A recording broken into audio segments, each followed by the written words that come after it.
എല്ലാവരും വെളുത്ത നിറമുള്ള പെണ്ണിനെ മാത്രമേ വിവാഹം കഴിക്കൂ എന്ന് തീരുമാനിച്ചാൽ, എന്റെ പ്രിയപ്പെട്ട ചെറുപ്പക്കാരെ, എല്ലാരും ഇങ്ങനെ കണ്ണാടിയുടെ മുന്നിൽ നോക്കും. ആണുങ്ങളും പെണ്ണുങ്ങളും. പെണ്ണുങ്ങൾക്കാണ് ഏറ്റവും കൂടുതൽ ടെൻഷൻ. കണ്ണാടിയുടെ മുന്നിൽ പോയി നിൽക്കുമ്പോ, പടച്ചോനെ നിനക്ക് നിറം കറുപ്പാണല്ലോ അല്ല, ബ്ലാക്ക് ആണല്ലോ അല്ല. പലരും വന്ന് പെണ്ണ് നോക്കും, എങ്ങനെയുണ്ട്, പെണ്ണൊക്കെ കൊള്ളാം, പക്ഷെ നിറവിത്തിരി കുറവാ. ഏറ്റവും കൂടുതൽ വിവാഹം മുടങ്ങിപ്പോകുന്നത് എന്റെ പ്രിയപ്പെട്ട സഹോദരങ്ങളെ, ഗ്ലാമർ ഇല്ലാത്തതിന്റെ പേരിൽ. ആണുങ്ങൾ പെണ്ണുങ്ങൾക്ക് ഗ്ലാമർ നോക്കി. ഇപ്പൊ പെണ്ണുങ്ങൾ നേരെ തിരിച്ചു നോക്കാൻ തുടങ്ങിയിട്ടുണ്ട്. ആണുങ്ങൾക്ക് ഗ്ലാമർ ഉണ്ടെങ്കിൽ എങ്കിൽ എന്റെ പ്രിയപ്പെട്ട ചെറുപ്പക്കാരോട് പറയുന്നു, അള്ളാഹുവിന്റെ റസൂൽ സല്ലല്ലാഹു അലൈഹി വസല്ലമ തങ്ങൾ പറഞ്ഞു, നിങ്ങൾ ഗ്ലാമർ നോക്കിയിട്ട് കെട്ടല്ലേ എന്ന് നബി മുഹമ്മദ് മുസ്തഫ സല്ലല്ലാഹു അലൈഹി വസല്ലമ തങ്ങൾ പറഞ്ഞു, ഗ്ലാമർ നോക്കി കെട്ടരുത് മോനെ. ഗ്ലാമർ മാത്രം നോക്കിയിട്ട് നല്ല മേക്കപ്പ് ഒക്കെ ചെയ്ത് സുന്ദരിയായി ഒരുങ്ങി കെട്ടി വെളുത്തു തുടുത്തിരിക്കണ പെണ്ണിനെ കെട്ടാറുണ്ട്. പക്ഷേ നമുക്ക് അള്ളാഹ് ആരാന്നറിയാവോ, ദീൻ എന്തെന്നറിയോ, നിസ്കാരം എന്തെന്നറിയോ അറിയില്ല. അങ്ങനെ ഉള്ളവളെ കെട്ടിയിട്ട് സക്കറാത്തിന്റെ വലിക്കണ ചെറുപ്പക്കാരുണ്ട്. അള്ളാഹു കാത്തിരക്ഷിക്കുമാറാകട്ടെ. ഇത് പറഞ്ഞതാരാ? മുത്തുനബി സല്ലല്ലാഹു അലൈഹി വസല്ലമ തങ്ങളാ പറഞ്ഞത്. ദീനില്ലാത്ത ഗ്ലാമർ ഉള്ള പെണ്ണിനെ കെട്ടണ്ട. കാരണം എന്തേ?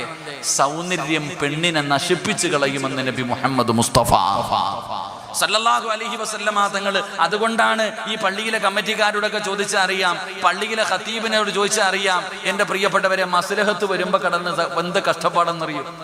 വല്ലാത്ത അത്ഭുതം. ഇന്നലെ എൻ്റെ പള്ളിയുടെ ജമാഅത്തിന്റെ പ്രസിഡന്റ്, ഇന്നലെ ഞങ്ങൾക്ക് വലിയ അത്ഭുതം തോന്നി. 55 വയസ്സുള്ള ഒരു കാക്ക ഇന്നലെ തലാക്ക് മസ്ലഹത്തിന് വന്നത്. 55 56 വയസ്സുള്ള ഒരു സഹോദരൻ എൻ്റെ കൈ പിടിച്ചിട്ട് പറയുന്നു, ഉസ്താദ് ഒന്ന് നിന്നിട്ട് പോകാൻ. ഞാൻ ചിന്തിച്ചു നോക്കി, എൻ്റെ പ്രിയപ്പെട്ട സഹോദരങ്ങളെ, പള്ളിയിലെ ഉസ്താദന്മാർ. അതുകൊണ്ടാണ് ഈ കൗൺസിലിങ്ങിന് പോകുന്ന ഡോക്ടർമാരൊക്കെ പറയും 3 കാര്യം പെണ്ണുങ്ങളോട് പറയാൻ പാടില്ല എന്ന്. ഹദീസ് അല്ലട്ടാ. ഇനി ബുഖാരിയിലുണ്ടോ മുസ്ലിമിലുണ്ടോ എന്ന് ചോദിക്കരുത്. ഇത് ഹദീസ് അല്ല. കാരണം വ്യക്തമായി കേട്ടോ, ഇത് ഡോക്ടർമാര് പറയും 3 കാര്യങ്ങൾ പെണ്ണുങ്ങളോട് പറയാൻ പാടില്ല എന്നാ. 3 കാര്യങ്ങൾ പെണ്ണിനോട് പറയാൻ പാടില്ല. അതിൽപ്പെട്ട ഒരു കാര്യമാണ്, ചില സമയങ്ങളിൽ ചെറുപ്പക്കാരിങ്ങനെ ഇരുന്നിട്ട് പറയും, ആമിന നിനക്ക് എന്തൊരു ഗ്ലാമർ ആമിന, ഓ നിന്നെക്കാളും സുന്ദരിയായ ഒരു പെണ്ണി ലോകത്തുണ്ടോ, ഈ പൊട്ടനായി എനിക്ക് നിന്നെ എങ്ങനെ കിട്ടി. ചുമ്മാതെ പറയണതാ, വെടയടിക്കണ. ഈ ഭാര്യയോട് ഇങ്ങനെ പറയും. ഇതങ്ങോട്ട് കേൾക്കുമ്പോൾ ഓൾ അറസിന്റെ മുന്നിലോട്ട് കയറും. പടച്ചനെ, കണ്ണാടിയുടെ മുന്നിലോട്ട് നിന്നിട്ട് നോക്ക, എനിക്ക് ഇത്രയും സൗന്ദര്യം ഉണ്ടോ. അവസാനം എന്ത് സംഭവിക്കുന്ന, ഒരു കല്യാണ വീട്ടിൽ പോയ ഭർത്താവ് മുന്നിൽ നടക്കും, ഭാര്യ പുറകിൽ നടക്കും, ഒരുമിച്ച് നടക്കാറില്ല. കാരണം ജോഡികളല്ല. അതുകൊണ്ടാണ് ഈ എല്ലാവരും പറയുന്നത് ഇങ്ങനെയുള്ള കാര്യങ്ങൾ ഉണ്ടെങ്കിലും പറയാൻ പാടില്ല എന്ന്. ഞാനിപ്പോ പറഞ്ഞു വന്നത്, ഗ്ലാമർ ഇല്ലാത്തതിന്റെ പേരിൽ വേദനിക്കുന്ന ഒരുപാട് ചെറുപ്പക്കാരുണ്ട്, ഒരുപാട് പെങ്ങന്മാരുണ്ട്. എങ്കിൽ എൻ്റെ പ്രിയപ്പെട്ടവരെ, എന്നാൽ ഏറ്റവും കൂടുതൽ നിങ്ങൾ ഏതെങ്കിലും ഡോക്ടർമാരെ പരിചയമുണ്ടെങ്കിൽ നിങ്ങൾ ചോദിക്കണം, കറുത്ത പെണ്ണ്, കറുപ്പനല്ലേ ഇപ്പൊ 7 അഴക്, അങ്ങനല്ലേ പറയാ ഇവിടെ? അങ്ങനെ നിങ്ങളുടെ ഭാഷയിൽ എങ്ങനെ പറയും? കറുപ്പിന് 7 അഴകെന്നാ പറഞ്ഞ. ഏറ്റവും നല്ല ഗ്ലാമർ കറുപ്പിനാ. അള്ളാഹു നമുക്ക് ഈമാൻ തരുമാറാകട്ടെ. കാരണം എന്തെന്നറിയോ, കറുത്ത നിറമുള്ള പെണ്ണുമായിട്ടുള്ള ദാമ്പത്യ ജീവിതം വളരെ മനോഹരമായിരിക്കുമെന്ന ഡോക്ടർമാര് പറയുന്നത്. ഒരാൾക്കാർ പറയുന്നത് കറുത്ത നിറമുള്ള പെണ്ണുമായിട്ടുള്ളൊരു ജീവിതം. കാരണം എന്തെന്നറിയുമോ, അവള് ചിന്തിക്കുന്നത്, പടച്ചവനെ എനിക്ക് സൗന്ദര്യമില്ലെങ്കിലും ഒരു നല്ല ഭർത്താവിനെ എനിക്ക് കിട്ടിയല്ലോ, എൻ്റെ ഭർത്താവിനെ എനിക്ക് തൃപ്തിപ്പെടുത്തണം. അദ്ദേഹത്തിൻ്റെ ആഗ്രഹം എന്താ, മോഹങ്ങൾ എന്താ, സ്വപ്നങ്ങൾ എന്താ, എന്തിനും അവൾ തയ്യാറാകും. കാരണം അവൾക്ക് ആ ഭർത്താവിനെ വേണം. അവരുടെ ജീവിതം വലിയ സന്തോഷത്തിലാണെന്ന. അപ്പൊ ഞാൻ പറഞ്ഞു വന്നത്, സഈദ് ഇബ്നുൽ മുസയ്യിബ് റളിയല്ലാഹു തആല അൻഹു മഹാനവറുകളുടെ മുന്നിലിരുന്ന് കൊണ്ട് ചെറുപ്പക്കാരൻ അവിടെ നിന്ന് പറയുന്ന, തങ്ങളെ എന്റെ മനസ്സിലെ ഏറ്റവും വലിയ, എന്റെ മനസ്സിൽ ഇങ്ങനെ വേദനയുണ്ടാക്കുന്ന കാര്യം എന്തെന്നറിയുമോ? പണമില്ലാത്തതല്ല, എനിക്ക് ആരോഗ്യമില്ലാത്തതല്ല.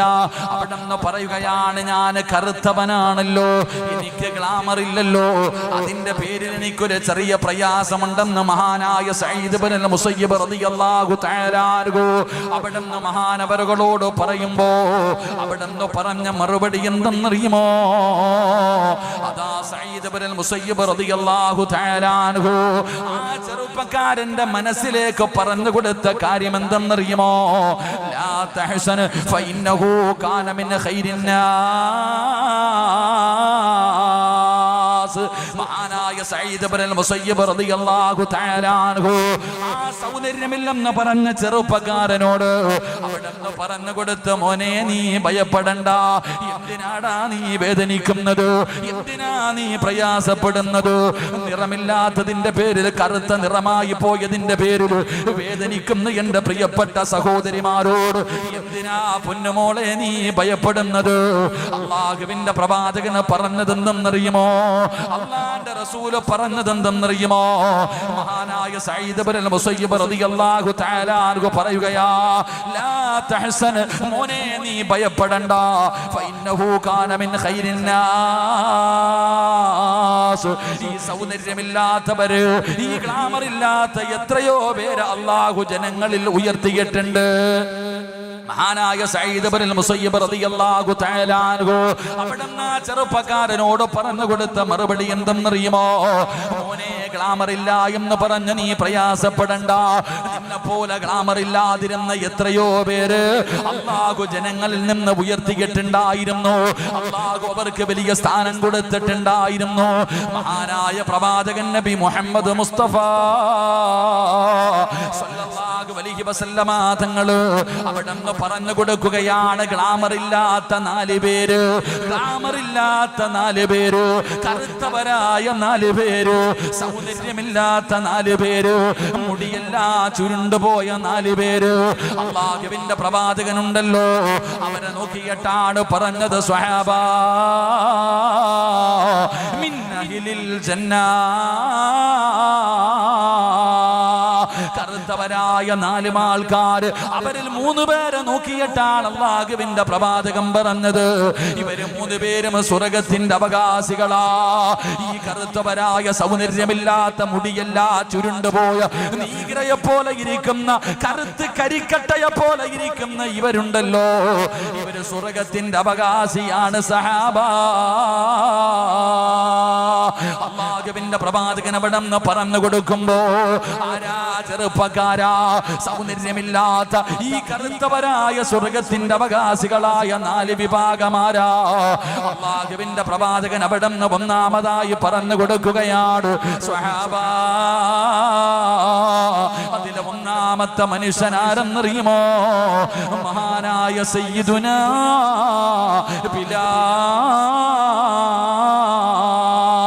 ബിലാൽ റളിയല്ലാഹു തആല അൻഹു. എന്റെ പ്രിയപ്പെട്ടവരെ, ബിലാൽ തങ്ങളുടെ ചരിത്രം വായിച്ചു നോക്ക്. ഗ്ലാമറില്ലാത്ത സഹാബിയല്ലോ, കറുത്തമനായ സ്വഹാബിയല്ലോ, മുടിയൊക്കെ ചുരുണ്ടുപോയ സ്വഹാബിയല്ലോ, നീഗ്രോയെ പോലെ ഇരിക്കുന്ന സ്വഹാബിയല്ലോ. അള്ളാഹുവിന്റെ പ്രവാചകൻ അവിടെന്ന് പറഞ്ഞു കൊടുത്തു, ബിലാലെ നീ സ്വർഗത്തിലാ. അള്ളാഹുവിന്റെ പ്രവാചകൻ അവിടെന്ന് ബിലാൽ തങ്ങളെ കുറിച്ച് പറഞ്ഞു കൊടുത്തത് എങ്ങനെയാണ്? അതുകൊണ്ട് ഗ്ലാമർ ഇല്ലാത്തതിന്റെ പേരിൽ നീ ഭയപ്പെടണ്ട, നീ ഒരിക്കലും വിഷമിക്കണ്ട.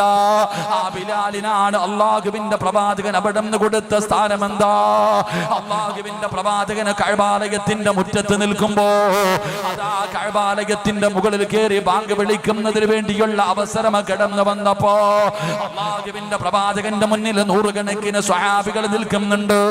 മഹാനായ സയ്യിദുനാ അബൂബക്കർ സിദ്ദീഖ്, ഉമർ ഇബ്നുൽ ഖത്താബ്, മഹാനായ സയ്യിദുനാ ഉസ്മാൻ ഇബ്നു അഫ്ഫാൻ, പഠിച്ചവനെ ഇങ്ങനെ എണ്ണി എണ്ണി പറയാൻ കഴിയുന്ന ഒരുപാട് സ്വഹാബികൾ. അള്ളാഹുവിന്റെ പ്രവാചകൻ എന്നോട് പറയും എന്ന് കരുതിയിട്ട് എല്ലാവരും പ്രവാചകന്റെ ചുണ്ടിലേക്ക് നോക്കി നിൽക്കുകയാണ്. എല്ലാവരും പ്രവാചകന്റെ ചുണ്ടിലേക്ക് മുത്തുനബി ആരുടെ പേരാണ് പറയുന്നതെന്ന് കേൾക്കാ. എല്ലാവരും ഇങ്ങനെ നോക്കി നിൽക്കുമ്പോ അള്ളാന്റെ റസൂല് വിളിക്കുന്ന ബിലാലേ, കേറു ബിലാലേ, കേറു ബിലാലേ.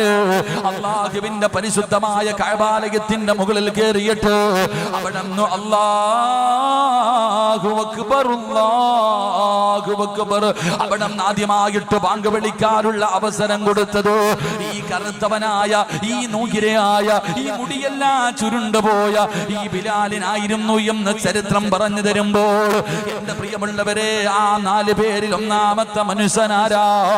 മഹാനായ സയ്യിദുനാ ബിലാൽ. മഹാനായ ബിലാൽ റളിയല്ലാഹു തആല അൻഹു. എന്റെ പ്രിയപ്പെട്ടവരെ, ബിലാലിന്റെ മഹത്വം ഞാൻ പറഞ്ഞു തരേണ്ടതില്ലല്ലോ. അല്ലാഹുവിന്റെ പ്രവാചകൻ സുബഹി നമസ്കാരം കഴിഞ്ഞ് തന്റെ മുന്നിലിരിക്കുന്ന സ്വഹാബത്തിനോട് ഞാൻ ഇന്നലെ സ്വർഗ്ഗത്തിൽ പോയി, ആ സ്വർഗ്ഗത്തിന്റെ അനുഗ്രഹങ്ങൾ കണ്ടതിനെ കുറിച്ച് പ്രവാചകൻ തന്റെ അനുയായികളോട്, തന്റെ മുന്നിലിരിക്കുന്ന നൂറുകണക്കിന് സ്വഹാബത്തിനോട് പ്രവാചകൻ അവിടെ നിന്ന് പറഞ്ഞു കൊടുക്കുമ്പോ റസൂലുള്ളാഹി ചോദിക്കുന്നു, ബിലാലേ, ഇന്നലെ ഞാൻ സ്വർഗ്ഗത്തിൽ നിന്നെ കണ്ട് ബിലാലേ, എന്റെ മുന്നിലൂടെ സ്വർഗ്ഗത്തിലൂടെ നടന്നു പോകുന്നത് ഞാൻ കണ്ടു ബിലാല്. നിന്നെ കുറിച്ച് അല്ലാഹുവിന്റെ മലക്കുകൾ പോലും അത് ബിലാലാണെന്ന് എന്നോട് പറയുകയാ എന്ന് പ്രവാചകന് സ്വർഗ്ഗത്തിൽ കണ്ടു എന്ന് പറഞ്ഞ ബിലാൽ റളിയല്ലാഹു തആല അൻഹു. ആ ഒന്നാമത്തെ സ്വഹാബിയെ കുറിച്ചാണ് സഈദ് ഇബ്നുൽ മുസയ്യിബ് റളിയല്ലാഹു തആല അൻഹു പറഞ്ഞു കൊടുക്കുന്നത്. രണ്ടാമത്തെ മനുഷ്യനാരെന്നറിയുമോ? അല്ലാഹുവേ, സഈദ് ഇബ്നുൽ മുസയ്യിബ് റളിയല്ലാഹു തആല അൻഹു പറയുകയാ, മഹാനായ ലുഖ്മാനുൽ ഹകീം, ലുഖ്മാനുൽ ഹകീം റളിയല്ലാഹു തആല അൻഹു. എന്റെ പ്രിയപ്പെട്ടവരെ, ആരാണ് ലുഖ്മാനുൽ ഹകീം തങ്ങളാരാ? അല്ലാഹുവേ, പരിശുദ്ധമായ ഖുർആൻ എടുത്ത് നോക്കൂ. അല്ലാഹുവിന്റെ വിശുദ്ധമായ ഖുർആനിലെ ഒരു അധ്യായത്തിന്റെ പേര് തന്നെ, അല്ലാഹുവിന്റെ പരിശുദ്ധമായ ഖുർആനിൽ 114 അധ്യായങ്ങളുണ്ട്. ആ 114 അധ്യായത്തിലെ ഒരു അധ്യായത്തിന്റെ പേരെന്താ? സൂറത്തുൽ ലുഖ്മാൻ. മഹാനായ ലുഖ്മാനുൽ ഹകീം റളിയല്ലാഹു തആല അൻഹു. ഒരു വാപ്പ എങ്ങനെയാണ് തന്റെ പൊന്നാര മകനെ ഉപദേശിക്കുന്നത്? ഒരുപാട് ഉപദേശങ്ങൾ പരിശുദ്ധമായ ഖുർആൻ എടുത്ത് നോക്ക്. ഒരു വാപ്പ എങ്ങനെയാണ് തന്റെ മക്കളെ ഉപദേശിക്കുന്നതെന്ന് പഠിക്കാൻ എന്റെ പ്രിയമുള്ളവരെ ഉപകാരപ്പെടുന്ന രീതിയിൽ ലുഖ്മാനുൽ ഹകീം റളിയല്ലാഹു തആല അൻഹു അവിടുന്ന് ഉപദേശിച്ചു കൊടുത്ത ഉപദേശം അല്ലാഹുവിന്റെ ഖുർആൻ അവിടുന്ന് നമുക്ക് പഠിപ്പിക്കുന്നുണ്ട്.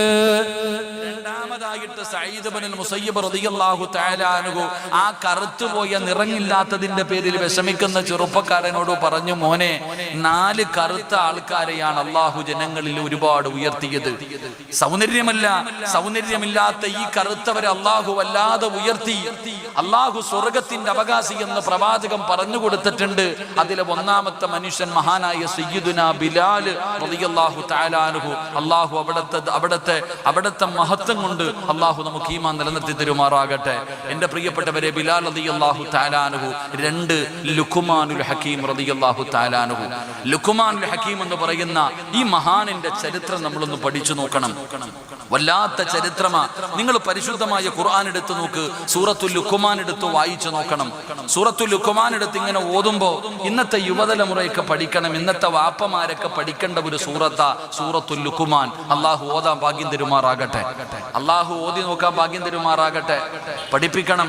ഓരോ വാപ്പയും എടുത്തു വെച്ച് നോക്കണം. ഒരു മകൻ ഒരു വാപ്പ വിളിച്ചു കൊടുക്കുന്ന എത്രയോ മനോഹരമായ ഉപദേശങ്ങൾ.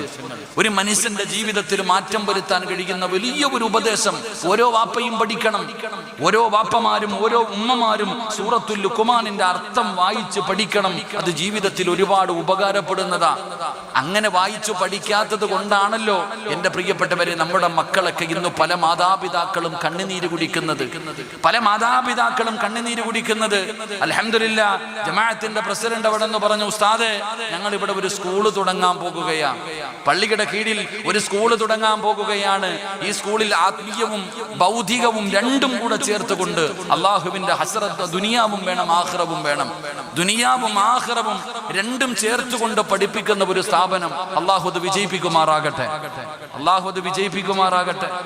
ആമീൻ പറയാൻ മടിയുണ്ടില്ലേ? നമുക്ക് അങ്ങനാണല്ലോ.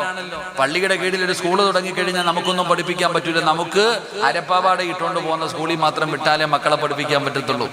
നമുക്കങ്ങനെ. എന്റെ പ്രിയപ്പെട്ടവരെ, ഫാത്തിഹ ഓതിയിട്ട് തുടങ്ങുന്ന സ്കൂളിൽ വിടാൻ നമുക്ക് പലർക്കും മടിയാ. കാരണം പള്ളിയുടെ കീഴിലുള്ള സ്കൂളിലാണ് പഠിക്കാൻ വിട്ടെന്ന് പറഞ്ഞാൽ മാനക്കേട്, നാണക്കേട്. എന്റെ പ്രിയപ്പെട്ട സഹോദരങ്ങളെ, നിങ്ങൾ ചിന്തിച്ചു നോക്ക്. കേരളത്തിൽ ഈ അടുത്ത് 2 ആഴ്ചകളായി നടന്ന ഒരു സംഭവം നിങ്ങൾ പത്രം വായിച്ചു നോക്കിയാൽ മനസ്സിലാകും. എന്റെ പ്രിയപ്പെട്ടവരെ, തിരുവനന്തപുരം ജില്ലയിൽ, എന്റെ ജില്ലയായ തിരുവനന്തപുരം ജില്ലയിൽ, ഞാനിപ്പോ താമസിക്കുന്ന തിരുവനന്തപുരം ജില്ലയിൽ നെയ്യാറ്റിൻകര എന്ന് പറയുന്ന ഒരു സ്ഥലത്ത് തന്റെ പ്രിയപ്പെട്ട അച്ഛനും അമ്മയും പോലീസുകാര് വീട്ടിൽ നിന്ന് പുറത്താക്കുന്നതിന് വേണ്ടി കടന്നു വന്നപ്പോ ശരീരത്തിൽ പെട്രോൾ ഒഴിച്ചിട്ട് പ്രതിഷേധം കാണിച്ചതാ. അബദ്ധത്തിൽ അവരുടെ ശരീരത്തിലേക്ക് തീ വീണ് 2 പേരും തന്റെ കണ്ണിന്റെ മുന്നിൽ കടന്ന് തീ പിടിച്ചിട്ട് 2 പേരും ശരീരത്തിലേക്ക് തീ പിടിച്ചു. അവർ 2 പേരും മരണപ്പെട്ടു പോയി. അവസാനം തന്റെ പ്രിയപ്പെട്ട അച്ഛനെ കുഴിച്ചിടുന്നതിന് വേണ്ടി വീടിന്റെ സൈഡിൽ കുഴിയെടുക്കുന്ന 10-14 വയസ്സുള്ള ഒരു മകന്റെ ചിത്രം ഞാനും നിങ്ങളും പത്രമാധ്യമങ്ങളിലൂടെ കണ്ടതാ. തന്റെ പ്രിയപ്പെട്ട അച്ഛനെയും അമ്മയെയും കുഴിച്ചിടുന്നതിന് വേണ്ടി കുഴിയെടുക്കുന്ന ഒരു മകന്റെ വാർത്ത. എന്നാൽ അതേ തിരുവനന്തപുരം ജില്ലയിൽ എന്റെ വീട്ടിൽ നിന്ന് ഏകദേശം 17 കിലോമീറ്റർ വരും വർക്കല എന്ന് പറയുന്ന സ്ഥലത്ത് തന്നെ 9.5 മാസക്കാലം ഗർഭം ചുമന്ന് മരണവേദനയുടെ വേദനയിൽ നിന്ന് പ്രസവിച്ച തന്റെ പ്രിയപ്പെട്ട പെറ്റുമ്മാനെ ചവിട്ടി തേക്കുന്ന ഒരു രംഗം ഞാൻ നിങ്ങളും മൊബൈലിലൂടെ കണ്ടതാ. തന്റെ ഉമ്മയെ വല്ലാതെ തല്ലുകയാ, ഉമ്മാൻ അടിക്കുന്നു, ചവിട്ടുന്നു, വളരെ വല്ലാതെ പീഡിപ്പിക്കുന്ന രംഗങ്ങൾ. എന്റെ പ്രിയപ്പെട്ടവരെ, ഞാനിങ്ങനെ പരിശുദ്ധമായ ഖുർആൻ ഓതിയപ്പോ ഞാനിങ്ങനെ ചിന്തിച്ചിട്ടുണ്ട്. അള്ളാഹുവിന്റെ വിശുദ്ധമായ ഖുർആൻ ഒരു സ്ഥലത്ത് പറഞ്ഞു, അൽ മാലു വൽ ബനൂന സീനത്തുൽ ഹയാത്തുദ് ദുനിയ. അള്ളാഹുവിന്റെ പരിശുദ്ധമായ ഖുർആൻ പറയുന്നു, സമ്പത്തും മക്കളും ചിലർക്ക് അലങ്കാരമാണ്. അള്ളാഹുവിന്റെ വിശുദ്ധമായ ഖുർആൻ പറഞ്ഞു, സമ്പത്തും മക്കളും ചിലർക്ക് അലങ്കാരമാ. ചില ആൾക്കാരൊക്കെ പറയാറുണ്ട്, ഞാൻ ഇന്ന ആളുടെ എന്റെ മകനാവൻ, അഭിമാനത്തോടു കൂടി പറയാറുണ്ട്. എന്റെ മകനാണ് സിറാജ്, എന്റെ മകനാണ് അബൂബക്കർ, പള്ളിയുടെ പ്രസിഡന്റ് ഷെരീഫ് എന്റെ മോന, പള്ളിയിലെ ഖത്തീബിന്റെ വാപ്പ പറയും എന്റെ മോന, അവിടുത്തെ പള്ളിയിലെ ഖത്തീബ് അഭിമാനത്തോടു കൂടി പറയുന്നു. എന്നാൽ അതേ ഖുർആൻ തന്നെ മറ്റൊരു ഭാഗത്ത് പറഞ്ഞു, ഇന്നമാ അംവാലുക്കും വഔലാദുക്കും ഫിത്ന, മക്കളും സമ്പത്തും നാശമാണെന്ന് പരിശുദ്ധമായ ഖുർആൻ മറ്റൊരു സ്ഥാനത്ത്. എന്റെ പ്രിയപ്പെട്ട സഹോദരങ്ങളെ, നമ്മൾ ഇത് രണ്ടും എടുത്തൊന്ന് വായിച്ചു നോക്കിയാൽ നമുക്ക് മനസ്സിലാകും ഖുർആൻ പറഞ്ഞ ഈ ഉപമ. മക്കള് കാരണം സന്തോഷിക്കുന്നവരുമുണ്ട്, മക്കള് കാരണം നാട്ടുകാരുടെ മുന്നിൽ അഭിമാനത്തോടു കൂടി നടക്കുന്നവരുമുണ്ട്, മക്കള് കാരണം നാട്ടുകാരുടെ മുന്നിൽ തലകുനിച്ച് കണ്ണീരിൽ കഴിയുന്നവരുമുണ്ട്. അള്ളാഹു കാത്തുരക്ഷിക്കുമാറാകട്ടെ, അള്ളാഹു കാത്തുരക്ഷിക്കുമാറാകട്ടെ. അള്ളാഹു നമ്മുടെ മക്കളെ സ്വാലിഹീങ്ങളാക്കി തരുമാറാകട്ടെ. അതുകൊണ്ടാണ് ഞാൻ പറഞ്ഞത്, നിങ്ങൾ സൂറത്തുൽ ലുഖ്മാൻ എടുത്ത് ഓതി നോക്കണം, നിങ്ങൾ സൂറത്തുൽ ലുഖ്മാൻ എടുത്ത് വായിച്ചു നോക്കണം. ആ സൂറത്തുൽ ലുഖ്മാനിലൂടെ മഹാനായ ലുഖ്മാനുൽ ഹകീം റളിയല്ലാഹു തആല തന്റെ പ്രിയപ്പെട്ട പൊന്നാര മകന് കൊടുക്കുന്ന ഒരുപാട് ഉപദേശങ്ങൾ നമുക്ക് കാണാം. ലുഖ്മാനുൽ ഹകീം റളിയല്ലാഹു തആല അൻഹുവിന്റെ ചരിത്രം എടുത്ത് നോക്ക്. മഹാനായ സഈദ് ഇബ്നുൽ മുസയ്യിബ് റളിയല്ലാഹു തആല അൻഹു പറയുകയാ, ആരാണ് ലുഖ്മാനുൽ ഹകീം എന്നറിയുമോ? പ്രവാചകനല്ല. എന്നിട്ടും അല്ലാഹുവിന്റെ വിശുദ്ധമായ ഖുർആനിൽ അവിടുന്ന് ഒരു പേര് തന്നെ, സൂറത്തിന്റെ പേര് തന്നെ ലുഖ്മാൻ എന്നാണ്. ആ വാപ്പ തന്റെ പൊന്നാര മകന് കൊടുക്കുന്ന ഉപദേശങ്ങൾ ഖുർആൻ പോലും എനിക്കും നിങ്ങൾക്കും പഠിപ്പിച്ചു തരുമ്പോ ആരാണ് ലുഖ്മാനുൽ ഹകീം എന്നറിയുമോ? സാധാരണ ഒരു മനുഷ്യനായിരുന്നില്ല. സഈദ് ഇബ്നുൽ മുസയ്യിബ് റളിയല്ലാഹു തആല അൻഹു പറയുകയാ, അവിടുന്ന് പറയുന്നു, കാന ലുഖ്മാനുൽ ഹകീം റളിയല്ലാഹു തആല അൻഹു കറുത്തവനായിരുന്നു, വല്ലാത്ത കറുപ്പായിരുന്നു, മുടിയെല്ലാം ചുരുണ്ടതായിരുന്നു, ചന്റെ ചുണ്ടുകൾ മുഴുവനും തടിച്ചതായിരുന്നു. സുഡാനികളെ പോലെ മഹാനായ ലുഖ്മാനുൽ ഹകീം റളിയല്ലാഹു തആല അൻഹുവിന്റെ സൗന്ദര്യം അങ്ങനെയായിരുന്നു. എന്റെ പ്രിയപ്പെട്ടവരെ, അവിടുന്ന് മഹാന്മാര് പഠിപ്പിക്കുകയാ, മഹാനായ ഖലീലുല്ലാഹി ഇബ്രാഹിം നബി അലൈഹിസ്സലാമിന്റെ കുടുംബ പരമ്പരയിലൂടെയാണ് മഹാനായ ലുഖ്മാനുൽ ഹകീം തങ്ങൾ കടന്നു വരുന്നത്.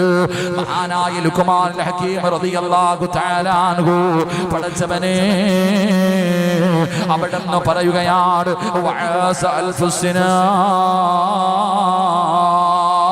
അവിടുന്ന് ചരിത്രങ്ങൾ പറയുകയാണ്, 1000 വർഷക്കാലമാണ് ജീവിച്ചത്. 1000 വയസ്സായിരുന്നു ലുഖ്മാനുൽ ഹകീം റളിയല്ലാഹു തആല അൻഹുവിന്. 1000 വയസ്സ് വരെയാണ് ജീവിച്ചിരുന്നത്. അവിടുന്ന് പറയുകയാ, മഹാനായ ദാവൂദ് നബി അലൈഹിസ്സലാമിന്റെ കാലഘട്ടം വരെ ജീവിച്ചിരുന്നു. അവിടുന്ന് ചരിത്രങ്ങൾ പറയുകയാണ്. പടച്ചവനെ, അവിടുന്ന് പറയുന്നു, 4000 പ്രവാചകന്മാർക്ക് ഖിദ്മത്ത് ചെയ്ത മഹാനാ. 4000 പ്രവാചകന്മാർ, 1,24,000-ൽ പരം വരുന്ന പ്രവാചകന്മാർ ഭൂമിയിലേക്ക് കടന്നു വന്നല്ലോ. ബനി ഇസ്രായേലിൽ നിന്നാണ് ഏറ്റവും കൂടുതൽ പ്രവാചകന്മാർ കടന്നു വന്നത്. 4000 പ്രവാചകന്മാർക്ക് ഖിദ്മത്ത് ചെയ്ത ഖാദിമാ മഹാനായ ലുഖ്മാനുൽ ഹകീം റളിയല്ലാഹു തആല അൻഹു. വല്ലാത്ത തത്വജ്ഞാനിയായിരുന്നു, വല്ലാത്ത പണ്ഡിതനായിരുന്നു. മഹാനവറുകളുടെ ചരിത്രം എടുത്തു നോക്കൂ. 4000 പ്രവാചകന്മാർക്ക് ഖിദ്മത്ത് ചെയ്ത മഹാനാണ് മഹാനായ ലുഖ്മാനുൽ ഹകീം റളിയല്ലാഹു തആല അൻഹു. മഹാനവറുകളുടെ ചരിത്രം വല്ലാത്തതാണ്. ഓരോ മനുഷ്യനും, ഓരോ പിതാവിനും ഒരു പിതാവ് എങ്ങനെയാകണമെന്ന്, ഒരു പിതാവ് എങ്ങനെയാകണമെന്ന്, തന്റെ മക്കളോട് എങ്ങനെയാണ് പെരുമാറേണ്ടതെന്ന് പടച്ചവനെ പഠിപ്പിച്ചു തരുന്ന ഒരു മഹാനാ.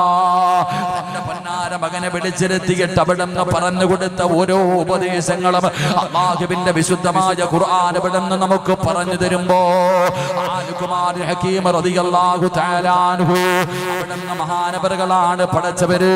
അല്ലാഹുവിന്റെ പ്രവാചകൻ അവിടുന്ന് പറഞ്ഞല്ലോ, 3 പേര് സ്വർഗ്ഗത്തിലാണ്, 3 പേര് സ്വർഗ്ഗത്തിലാണ്.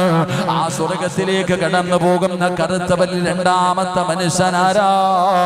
മഹാനായ ലുഖ്മാനുൽ ഹകീം റളിയല്ലാഹു തആല അൻഹു. 3ാമത്തെ മനുഷ്യനാരെന്നറിയുമോ? 3ാമത്തെ മനുഷ്യനാരാ? മഹാനായ പ്രവാചകൻ അവിടുന്ന് പഠിപ്പിക്കുകയാ.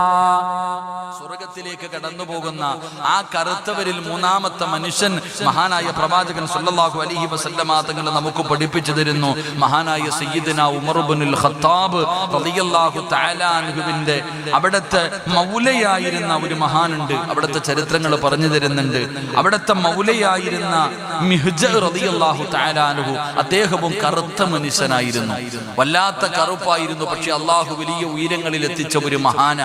4ാമതായിട്ട് ചരിത്രം പറഞ്ഞു തരുന്നു എന്റെ പ്രിയപ്പെട്ട സഹോദരങ്ങളെ, 4ാമത്തെ മനുഷ്യൻ നജ്ജാശി എന്ന് പറയുന്ന ഒരു രാജാവ് ഉണ്ടായിരുന്നു. കുട്ടികൾക്ക് പഠിക്കുമ്പോൾ, മദ്രസയിൽ പഠിക്കുമ്പോൾ ആ ചക്രവർത്തിയുടെ ചരിത്രങ്ങൾ പഠിക്കാനറിയാം. അദ്ദേഹത്തിന് നബി സല്ലല്ലാഹു അലൈഹി വസല്ലമ തങ്ങളെ കുറിച്ച് പഠിക്കുകയും ദീനിനെ കുറിച്ച് മനസ്സിലാക്കുകയും ആ മനുഷ്യൻ മരണപ്പെട്ടപ്പോഴാണ് പ്രവാചകൻ സല്ലല്ലാഹു അലൈഹി വസല്ലമ തങ്ങൾ അദ്ദേഹത്തിന് വേണ്ടി ഗായിബായി നിന്ന് മയ്യത്ത് നിസ്കരിച്ചത് എന്ന് ചരിത്രങ്ങൾ പഠിപ്പിക്കുന്നു. അപ്പൊ ഞാൻ പറഞ്ഞു വന്നത്, അള്ളാഹുവിന്റെ വിശുദ്ധമായ ഖുർആൻ ലുഖ്മാനുൽ ഹകീം റളിയല്ലാഹു തആല അൻഹുവിന്റെ ചരിത്രം നമുക്ക് പറഞ്ഞു തരുന്നുണ്ട്. ആരാണ് വല്ലാത്ത ചിന്തയായിരുന്നു, വല്ലാത്ത ദീനിനെ കുറിച്ച് വല്ലാത്ത ബോധമുള്ള 4000 പ്രവാചകന്മാർക്ക് ഖിദ്മത്ത് ചെയ്ത ലുഖ്മാനുൽ ഹകീം റളിയല്ലാഹു തആല അൻഹു അവിടുന്ന് നമുക്ക് തരുന്ന ഉപദേശം എന്താ? നമുക്ക് പറഞ്ഞു തരുന്ന ഉപദേശം എന്താ? മഹാനായ ലുഖ്മാനുൽ ഹകീം റളിയല്ലാഹു തആല അൻഹു അവിടുന്ന് നമുക്ക് പറഞ്ഞു തരുന്ന ഉപദേശം എന്തെന്നറിയുമോ? 4000 പ്രവാചകന്മാർക്ക് ഖിദ്മത്ത് ചെയ്ത ലുഖ്മാനുൽ ഹകീം റളിയല്ലാഹു തആല അൻഹു നമുക്ക് പറഞ്ഞു തരുന്ന 1ാമത്തെ ഉപദേശം എന്തെന്നറിയുമോ? ഇൻ കുന്ത ഫിസ്വലാത്തി ഫഹ്ഫിദ് ഖൽബക. ലുഖ്മാനുൽ ഹകീം റളിയല്ലാഹു തആല അൻഹു 1000 വർഷക്കാലം ഈ ഭൂമിയിൽ അല്ലാഹുവിനെ ഇബാദത്ത് ചെയ്ത പ്രവാചകനാദ, അല്ലാഹുവിനെ ഇബാദത്ത് ചെയ്ത് ജീവിച്ചിരുന്ന മഹാനാണല്ലോ. 4000 പ്രവാചകന്മാർക്ക് ഖിദ്മത്ത് ചെയ്ത ഖാദിമായിരുന്നല്ലോ ആ ലുഖ്മാനുൽ ഹകീം റളിയല്ലാഹു തആല അൻഹു. നമുക്ക് തരുന്ന ഉപദേശങ്ങളിൽ 1ാമത്തെ ഉപദേശം എന്താ? അവിടുന്ന് മഹാനവറുകൾ പറയുകയാണ്, ഇൻ കുന്ത ഫിസ്വലാത്തി ഫഹ്ഫിദ് ഖൽബക.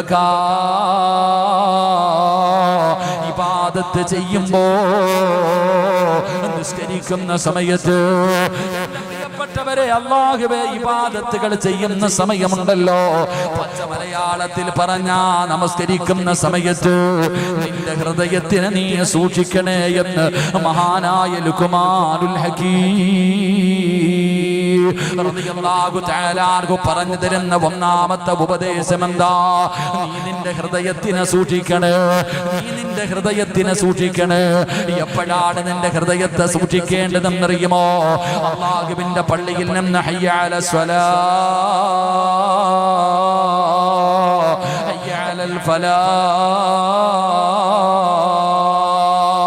അല്ലാഹുവിന്റെ പള്ളിയുടെ മിനാരത്തിൽ നിന്ന് ബാങ്ക് വിളിച്ച പള്ളിയിലേക്ക് കടന്നു വന്ന് വുളുവെടുത്തു.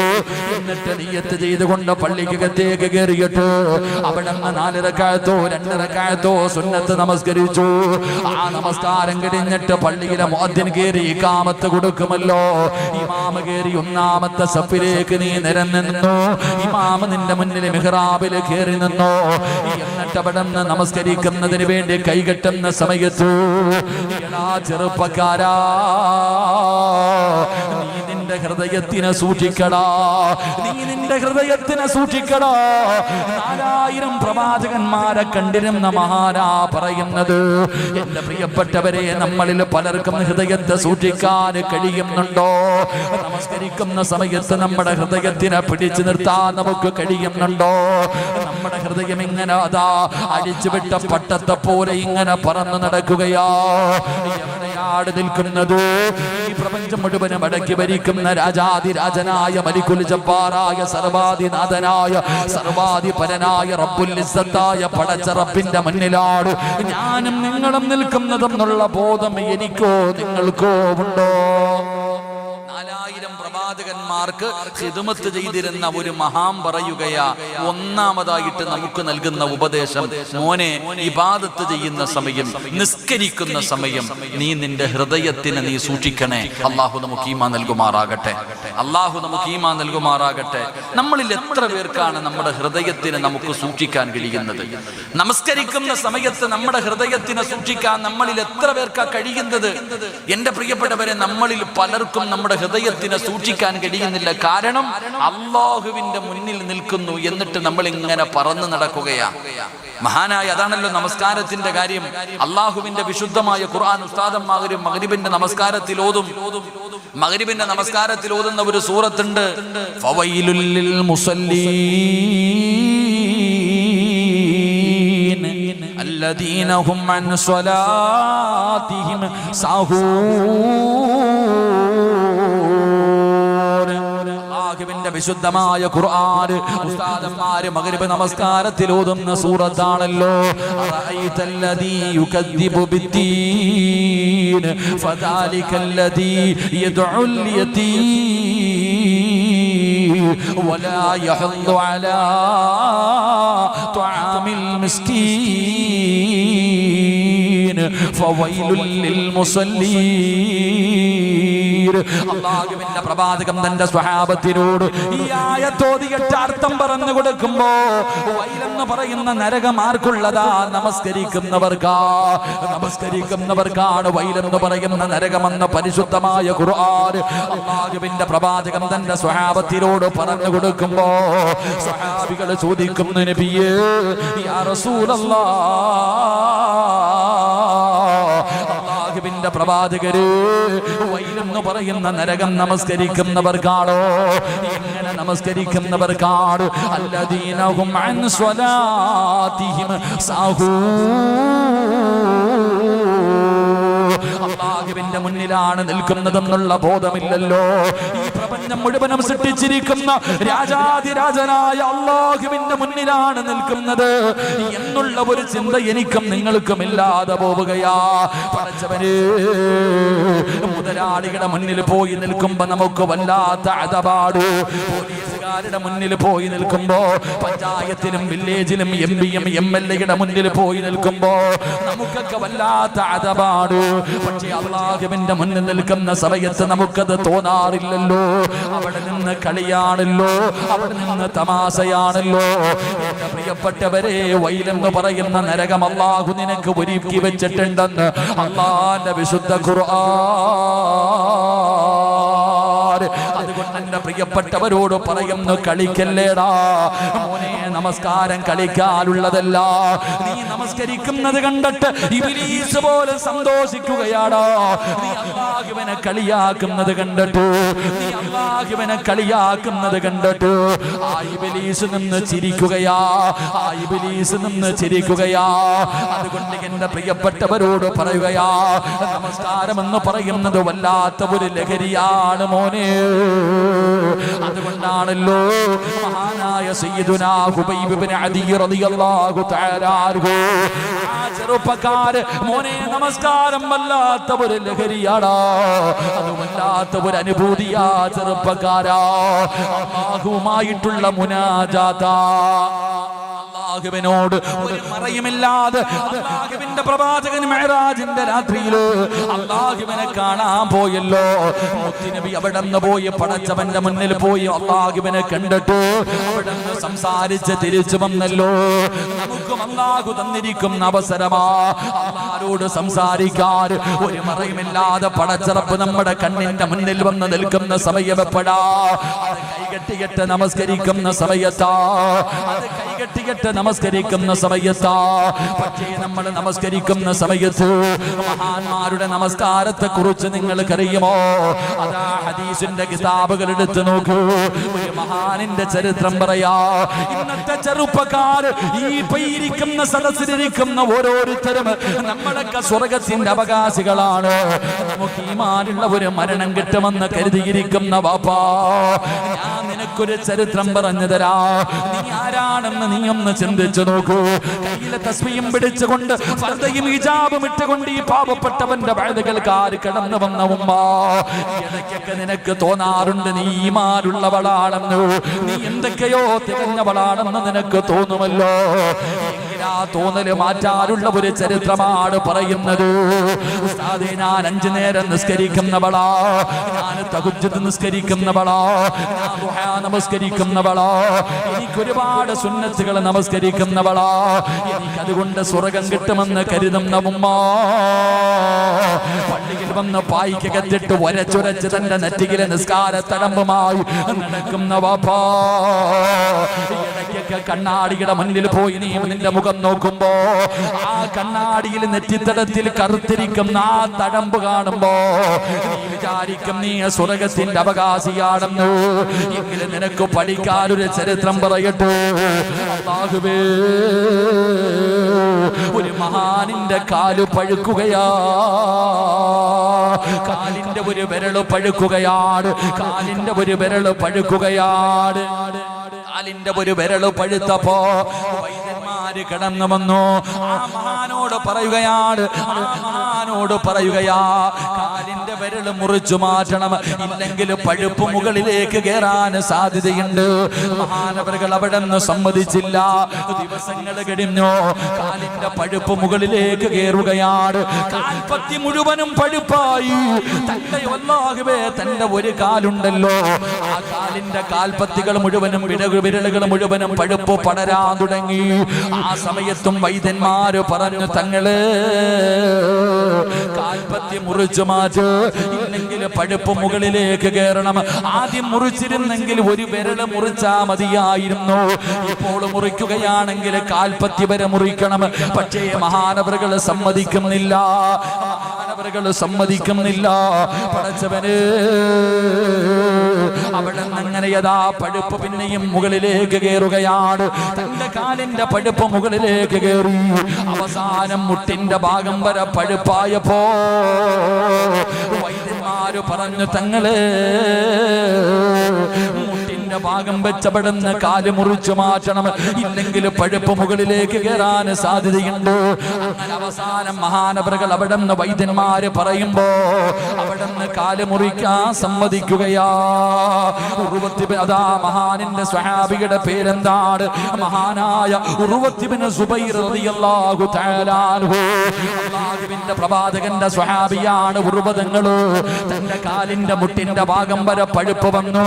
വൈദ്യന്മാർ വൈദ്യന്മാര് പറഞ്ഞു മുട്ടിന്റെ താഴെ വെച്ച് മുറിച്ചു മാറ്റണം, അല്ലെങ്കിൽ മുകളിലേക്ക് കേറിയ പിന്നെ അരയുടെ ഭാഗത്ത് വെച്ച് കാല് മുറിക്കേണ്ടി വരും. അവിടെ നിന്ന് സമ്മതിച്ചു. സുബൈർ തങ്ങളെ സമ്മതിക്കുകയാണ്. അങ്ങനെ വൈദ്യന്മാര് മുഴുവനും കാല് മുറിക്കുന്നതിന് വേണ്ടി കിടന്നു വരികയാണ്. സുബൈർ എന്ന് പറയുന്ന മഹാനിന്റെ മുന്നിലേക്ക് കടന്നു വന്നു. എന്നിട്ട് കയ്യിലേക്ക് കള്ള് കൊണ്ടുവന്ന് കൊടുക്കുകയാ, കള്ള് കൊണ്ടുവന്ന് കൊടുക്കുകയാ. എന്നിട്ട് പറയുന്നു കുടിക്കാൻ. സുബൈർ റളിയല്ലാഹു തആല അൻഹു ചോദിക്കുന്നു, എന്തിനാ കള്ള് കുടിക്കുന്നത്? തങ്ങള് കാല് മുറിക്കുന്നതിന് വല്ലാത്ത വേദനയാണല്ലോ, അതുകൊണ്ട് വേദന അറിയാതിരിക്കാനാ. കാല് മുറിക്കുന്ന സമയത്ത് അങ്ങക്ക് വേദനയ്ക്കൊരൽപ്പം കുറവ് കിട്ടുന്നതിന് വേണ്ടിയാ ഈ കള്ള് കുടിക്കാൻ തരുന്നത്. മഹാനായ ഉർവത്ത് ബിൻ സുബൈർ റളിയല്ലാഹു തആല അൻഹുവിന്റെ കണ്ഠം നിറയുകയാണ്. അവിടെന്ന് പറയുന്നു, എനിക്ക് കള്ള് വേണ്ട, എനിക്ക് കള്ള് വേണ്ട. നിങ്ങൾക്ക് എന്റെ കാലല്ലേ മുറിക്കേണ്ടത്, നിങ്ങൾക്ക് എന്റെ കാലല്ലേ മുറിക്കേണ്ടത്. അതുകൊണ്ട് നിങ്ങൾക്ക് കാല് മുറിക്കണമെങ്കിൽ ഞാനൊരു വഴി പറഞ്ഞു തരാ. കേക്കടാ ചെറുപ്പക്കാരാ, പള്ളിക്കകത്ത് വന്ന് ഇമാമിന്റെ പുറകിൽ നിന്ന് കുത്തുവീണിയിട്ട് ഓടുന്ന ചെറുപ്പക്കാരാ, എന്റെ പ്രിയപ്പെട്ട പൊന്നുമോനെ, ഉർവത്ത് ബിൻ സുബൈർ എന്ന് പറയുന്ന സ്വഹാബിയുണ്ടല്ലോ, അവിടെ നിന്ന് പറഞ്ഞതെന്തെന്നറിയോ?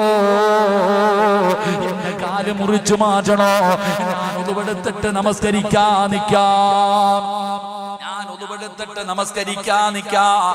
ഞാൻ നമസ്കാരത്തിലേക്ക് കടന്നു കഴിഞ്ഞാൽ അവിടെ നമസ്കരിച്ചു കൊണ്ടിരിക്കുന്ന സമയത്ത് പറ്റുമെങ്കിൽ നിങ്ങൾ എന്റെ കാല് മുറിച്ചു മാറ്റിക്കോ.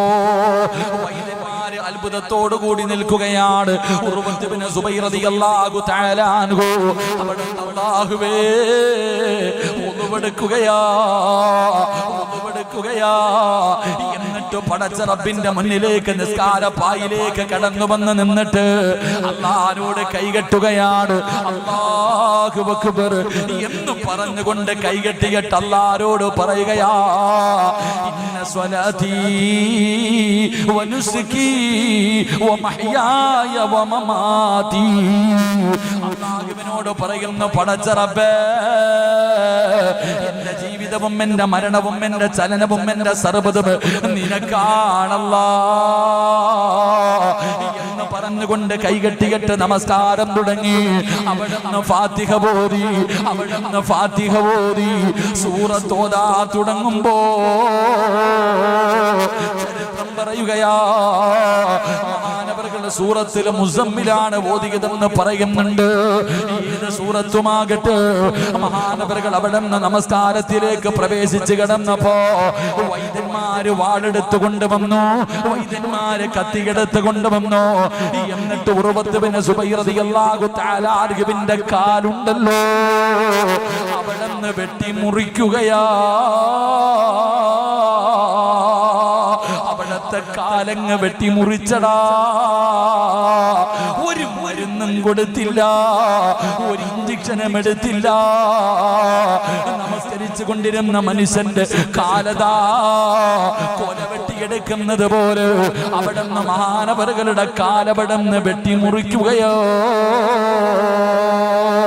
സുബ്ഹാനല്ലാഹ്, ഉർവത്ത് ബിൻ സുബൈർ തങ്ങൾ അറിഞ്ഞില്ല, അവിടെ അറിഞ്ഞില്ലടാ പൊന്നുമോനെ, പെങ്ങളെ. ഒരു കൊതുവ് കടിച്ചാ നീ അറിയുമല്ലോ, ഒരു ഉറുമ്പ് കടിച്ചാ നീ അറിയുമല്ലോ. അപ്പൊ നിന്റെ നമസ്കാരം എത്രയാണെന്ന് നീ ചിന്തിച്ചു നോക്കൂ. ഉർവത്ത് ബിൻ സുബൈർ റളിയല്ലാഹു തആല അൻഹുവിന്റെ അവിടത്തെ കാല് വെട്ടി മുറിക്കുകയാണ്. മഹാനവറുകളുടെ നമസ്കാരത്തിലാണ്, ഒറ്റ കാലിൽ നിന്ന് നമസ്കരിക്കുകയാ. പൈപ്പ് പൊട്ടിക്കെട്ട് വെള്ളം പൊട്ടി ഒലിക്കുന്നത് പോലെ ഉർവതങ്ങളുടെ കാലിൽ നിന്ന് രക്തമിങ്ങനെ ഒഴുകുകയാണ്. പൈപ്പ് പൊട്ടിയിട്ട് വെള്ളം പോകുന്നത് പോലെ കാലിൽ നിന്ന് രക്തം ഇങ്ങനെ ഒഴുകുകയാണ്. മഹാനവറുകൾ അറിയുന്നില്ല, ഉർവതങ്ങൾ അറിയുന്നില്ല. നമസ്കാരത്തിൽ തന്നെയാണ്. അവസാനം ശരീരത്തിലെ രക്തം മുഴുവനും ഇങ്ങനെ പോകുമ്പോ നിൽക്കുന്നതിന് വേണ്ടി വേണ്ടി എന്തേ ചെയ്തതെന്നറിയോ? നിൽക്കുന്നതിന് വേണ്ടി എന്തേ ചെയ്യുന്നത്? പഴയ കാലങ്ങളിൽ പെട്ടെന്ന് ബ്ലഡ് നിൽക്കുന്നതിന് വേണ്ടി ചെയ്യുന്ന കാര്യമെന്താ? സൈത്തണ്ണ തിളപ്പിക്കുകയാ, സൈത്തണ്ണ തിളപ്പിക്കുകയാ. സൈത്തണ്ണ തിളപ്പിച്ചിട്ട് ഉർവ റളിയല്ലാഹു തആല അൻഹുവിന്റെ മുറിച്ച കാലിന്റെ പാക്കിയിലേക്ക്, ആ മുറിച്ചു മാറ്റിയ സ്ഥലത്തേക്ക് ആ തിളച്ച എണ്ണയങ്ങ് പിടിച്ചു കൊടുക്കുകയാ.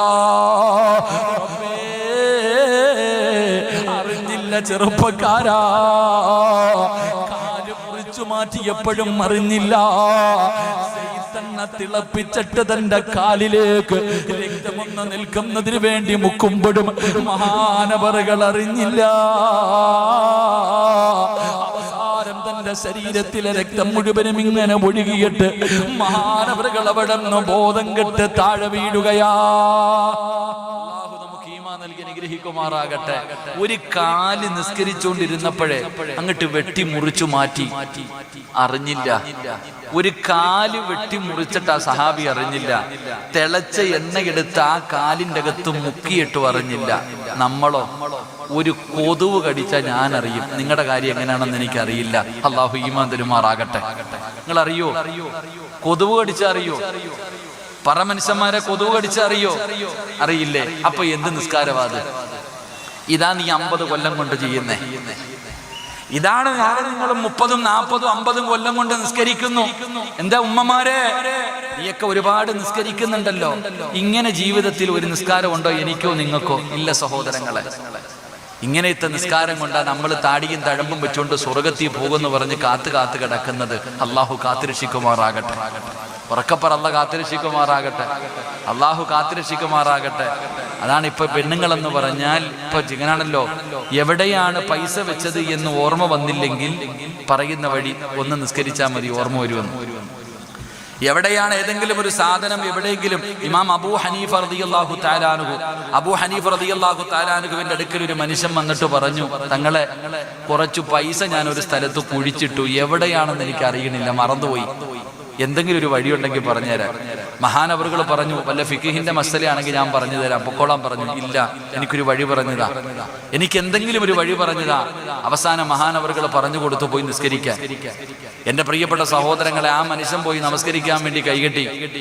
ആ മനുഷ്യൻ പോയിട്ട് നമസ്കരിക്കാൻ വേണ്ടി കൈകെട്ടി 2 റക്അത്തായപ്പോ തന്നെ പൈസ എവിടെ കിടക്കണേന്ന് മനസ്സിലായി. കൈയഴിച്ചിട്ട് വന്ന് എടുത്തു എന്ന് ചരിത്രം പഠിപ്പിക്കുന്നു. അള്ളാഹു ഈമാൻ തരുമാറാകട്ടെ. നമ്മളെങ്ങനെയാണല്ലോ നമസ്കരിക്കാൻ നിന്ന് കഴിഞ്ഞാൽ നമ്മുടെ ചിന്തകൾ അങ്ങനെ.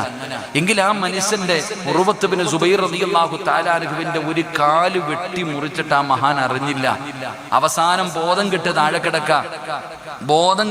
കിടക്ക. അങ്ങനെ എല്ലാവരും വൈദ്യന്മാര് മുഴുവൻ ഇങ്ങനെ അടുത്ത് നിൽക്കുക. പടച്ചവനെ, ഈ മനുഷ്യന് ബോധം വരുമ്പോ ആര് പറയും കാല് മുറിച്ചു മാറ്റിയെന്ന്? കാല് മുറിച്ചു മാറ്റിയെന്ന് എങ്ങനെ പറയും? വിഷമമാകുമെന്ന് കരുതിയിട്ട് എല്ലാരും ഇങ്ങനെ നിൽക്കുക.